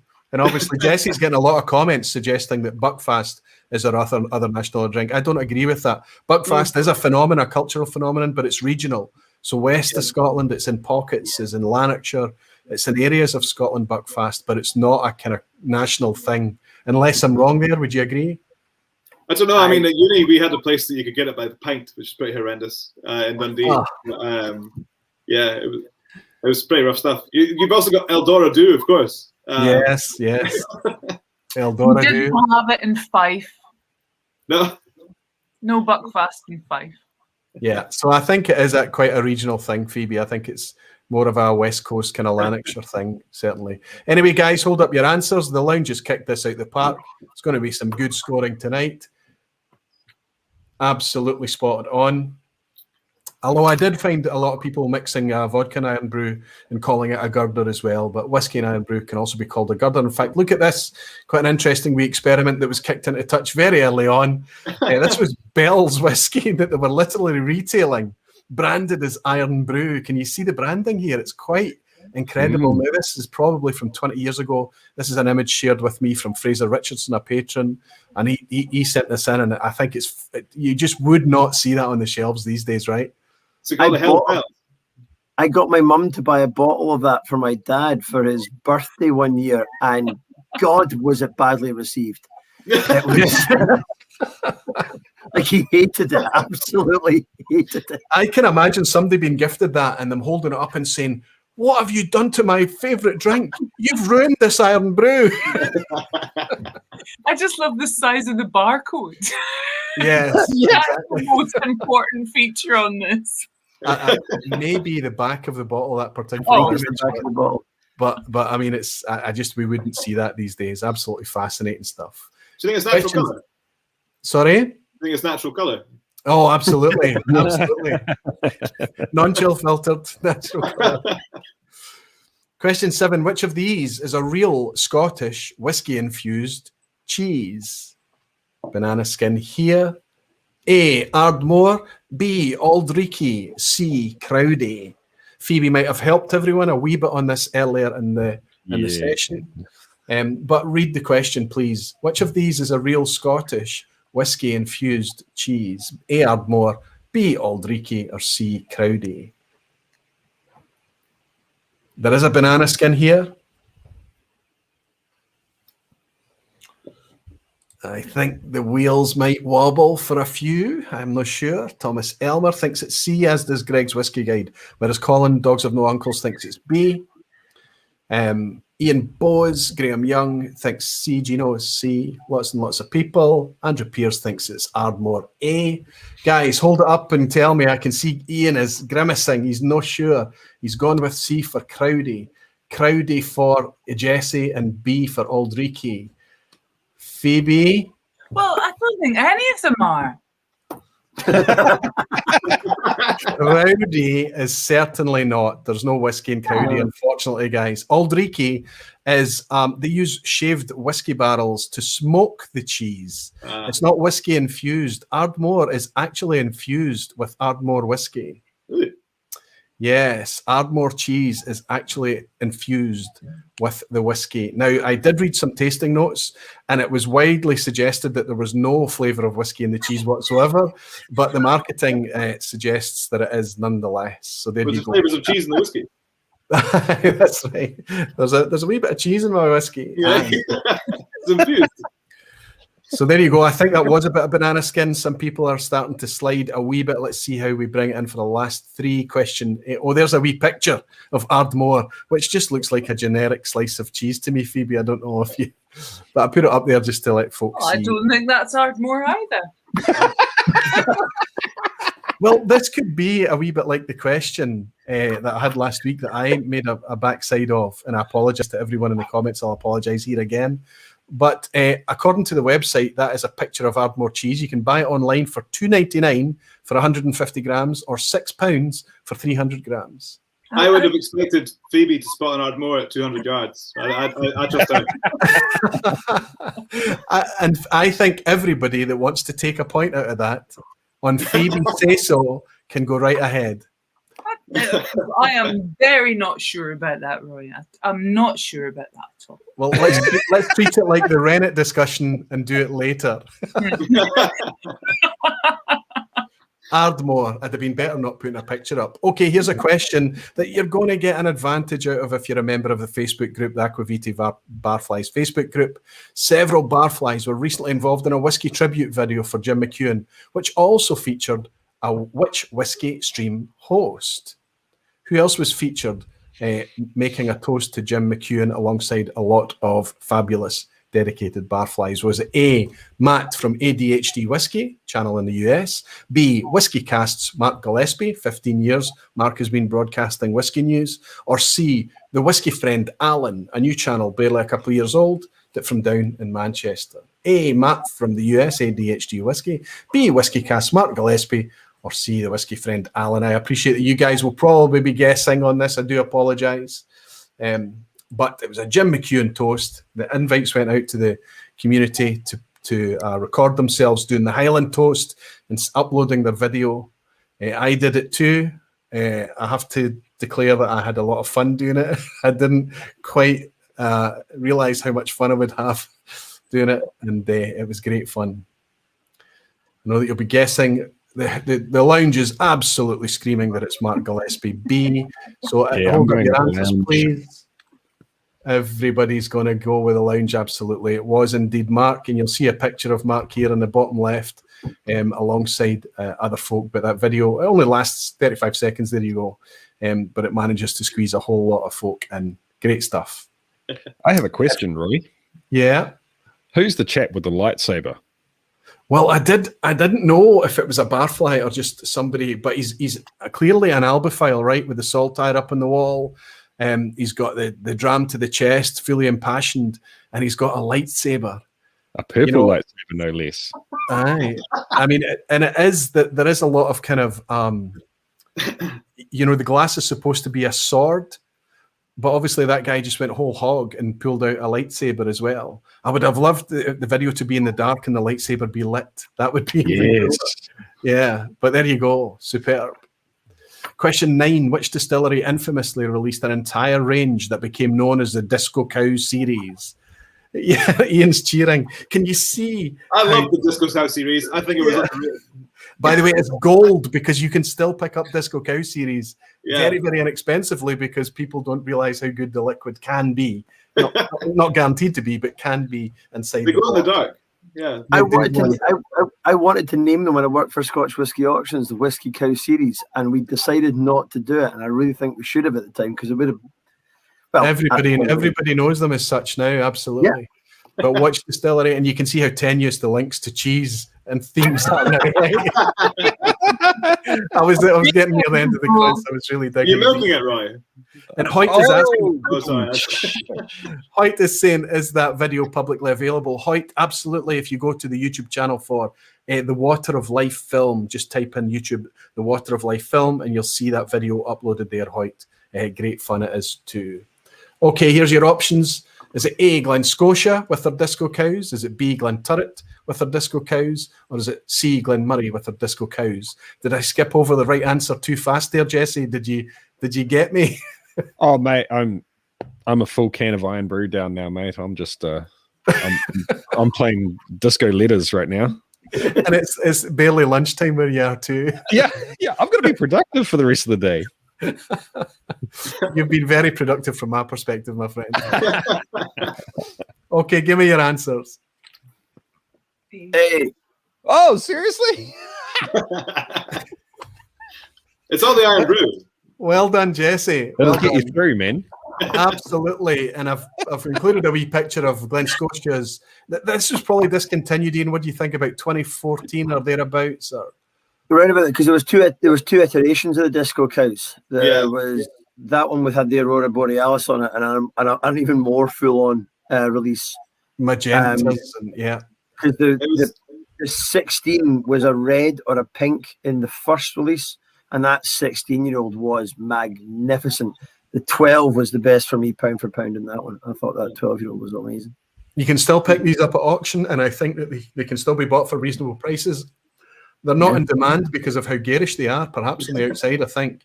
But you can pick up some smashing old school Glen Scotias just because of the packaging is a bit gaudy. Yeah. So there you go. Let's have a wee look at how the scoring is going before we come up with the last question. Jesse voicing is on to 9 out of 9 and saying it's down to the ass hat. Yeah, the 10th question is always an ass hat question, Jesse, but hopefully you can hold it together. Simon Ray's on 9 out of 9 as well. Lots and lots of you on 8 out of 9. Callum Muir on 9 out of 9 as well. This is your night, Callum, isn't it? Whiskey Radar Roland 9 out of 9. I feel like I'm doing my whiskey auctioneer here. Jimmy Legg 9 out of 9. Graham Fraser 9 as well. Fantastic. How are your scores? Do you want to share? It's okay if you don't. 8 out of 10. Oh no, 8 out of 9. No, 7 out of 9. 7 out of 9. I was like, yeah. I got 2 wrong. 2 wrong. So far. 7 out of 9. Superb. I'm on 8. Oh yeah. I don't even know. Good for you, Phoebe. Phoebe, surely you're on 10 out of 9. Surely. 12 out of 9, mate. 12 out of 9. Yeah. I have to say, you're up against a very knowledgeable lounge as well. They always score really well in the lounge. Question 10 is always an ASAC question, of course, and here it comes. Irn-Bru producers AG Bar are located in Cumbernauld in the central belt of Scotland, closest to A, Glasgow Distillery, B, Deanston Distillery, or C, Glenkinchie Distillery. This is horrible, but there's always a point. If you found yourself at any of these distilleries, and unfortunately, we have to bully AG Bar into offering tours because they've actually got a notice on their website saying no, they do not yet offer tours. I think, Ian, that is a major blunder, is it not? Yeah, I think it is. I think it's a huge. They could do an Irn-Bru museum. They could run the adverts. They could do the whole thing. I genuinely don't know why they haven't got one. A tour up and going. You could have like the best pint of Irn-Bru in the world at the top. You could do a sky bar. a sky bar to look at the picturesque views of Westfield, Cumbernauld. Yeah, exactly. I don't understand why they're not doing that, but they need to have something. Even if it was maybe. They don't want you to know. They don't want you to see. Maybe. It's shrouded in mystery, isn't it? Where do they get the orange from? That's What are the flavours? What actually are the flavours?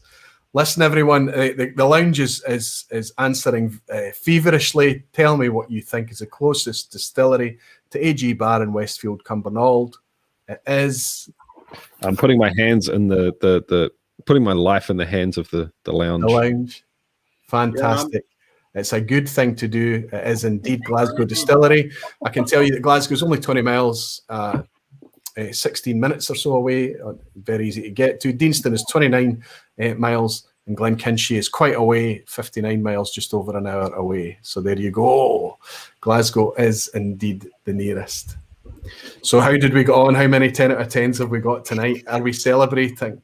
Let's have a wee look and see how the lounge have got on with their scores. Callum Muir got a 10 out of 10. He's very, very happy. Loads of 9 out of 10s. Look at that. Malt Minion Chuck, Gino Cremon, Canada. Peter Box. How are you guys doing? 7 for Ian? I think that was a 7. I don't know. I got my 8 out of 10 in the end. 8 for Phoebe, 7. Great scores for my guests too. Well, I got 10 out of 10 in the end when I knew the answers. Yeah, exactly. Well, I tell you what we need to do.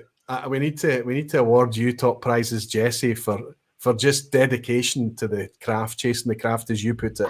It's just what you do in the channel's amazing.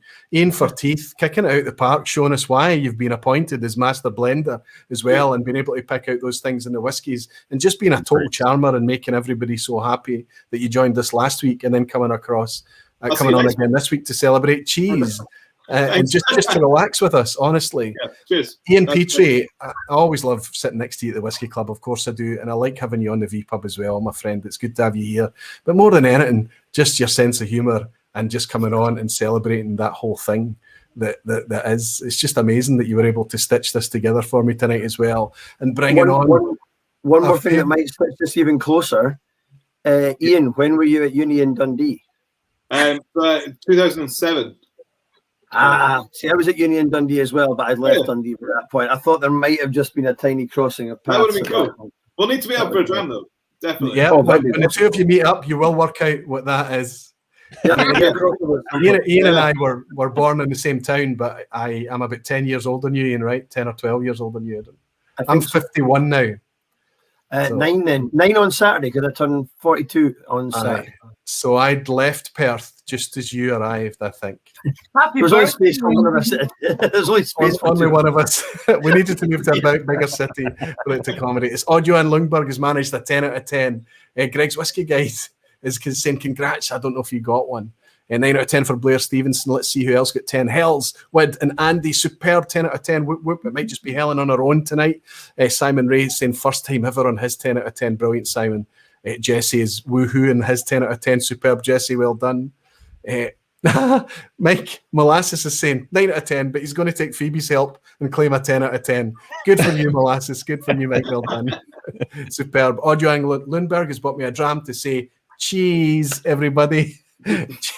cheese, Johan. Thanks very much, buddy. I'm having the Irn-Bru as well to cheers you. Chris Pollock is saying big thanks to your guest. Jesse Voicen is saying good night all. Thanks for the weird, wacky and wonderful vPub. I think that's a great way to summarise it, Jesse. I think it's been a wee bit off the tracks tonight, but I think that's okay. If we're going to give up the occasional dram to enjoy it with food, chocolate, pairing, whatever, cheese, do it, enjoy it. And I think it's okay to give up the occasional vPub to go off-piste and just have a bit of, as you say, Johan and Jesse, a bit of wacky fun. I think that's okay. I can't think of a better group of folk to hang out and have it with tonight as well. Jimmy Leggs bought me a dram to say, please take this to get Phoebe back on again. Bribe her with proper cheese. There you go, Phoebe. You're going to be bullied into coming back again. Jimmy, thank you very much for your dram, my friend, and thanks for being so nice to Phoebe too. I felt like I've known you much longer than just a couple of hours, Phoebe. Has she frozen? Has she fallen asleep? She's frozen. Yeah, she's gone. That's a shame. That's a shame. I was just about to say nice things too. I'll be able to say to her. She'll maybe be able to pop back on again. Let me hold up a glass of spirit, proper spirit, to Jesse. Please stay around till the credits roll, my friend. Thank you very, very much, Jesse. Thank you for all your help and support and just being a buddy to me too. Jesse, I'll have you back here anytime, my friend. Cheers. Iain Forteath, I can't believe, I knew I just threw out that invite to you. I made a serious invite and straight away you come back to say, aye, up for it. Of course I am. Iain, thank you so much. I look forward to hanging out with you at the next festival event, maybe at the Glasgow Whisky Club, maybe behind the bar at the vPub again, my friend. Thanks, Iain. Thanks so much. Cheers, guys. Thanks. And Ian Petrie, thank you for stitching this together with me tonight. I felt like I've had a wee guy running shotgun with me, a wee co-host, and I'm looking forward to you and I can sit next to each other at that Whisky Club again. What do you think? It's long overdue. It's long overdue. It'll be an amazing thing when we finally get the chance to do it again. Aye, superb. Ian, thanks so much. Thanks for your humour, buddy. Thank you. Stay around, please. Wonderful stuff. Odd, strange, challenging, wonderful. Waves of serotonin to giddiness from the sugar. It's been all over the place a wee bit. Like I say, I hope you'll forgive it and we'll get back to normal again next week. I'm looking forward to welcoming you all there once more. Let's raise a glass of whiskey to chase you all off to your bed. And I'll raise this glass to say thank you for hanging out with me for another excellent, fun Thursday night for me personally. And I look forward to hanging out with you again next week. In the meantime, you're all very dearly loved. And until then, Slanchava, good night.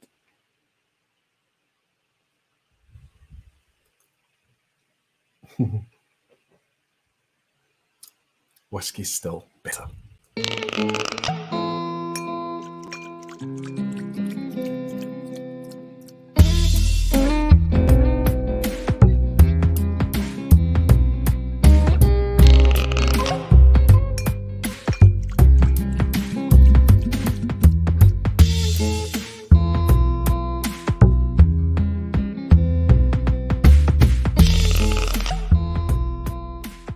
Can you call her Fanny?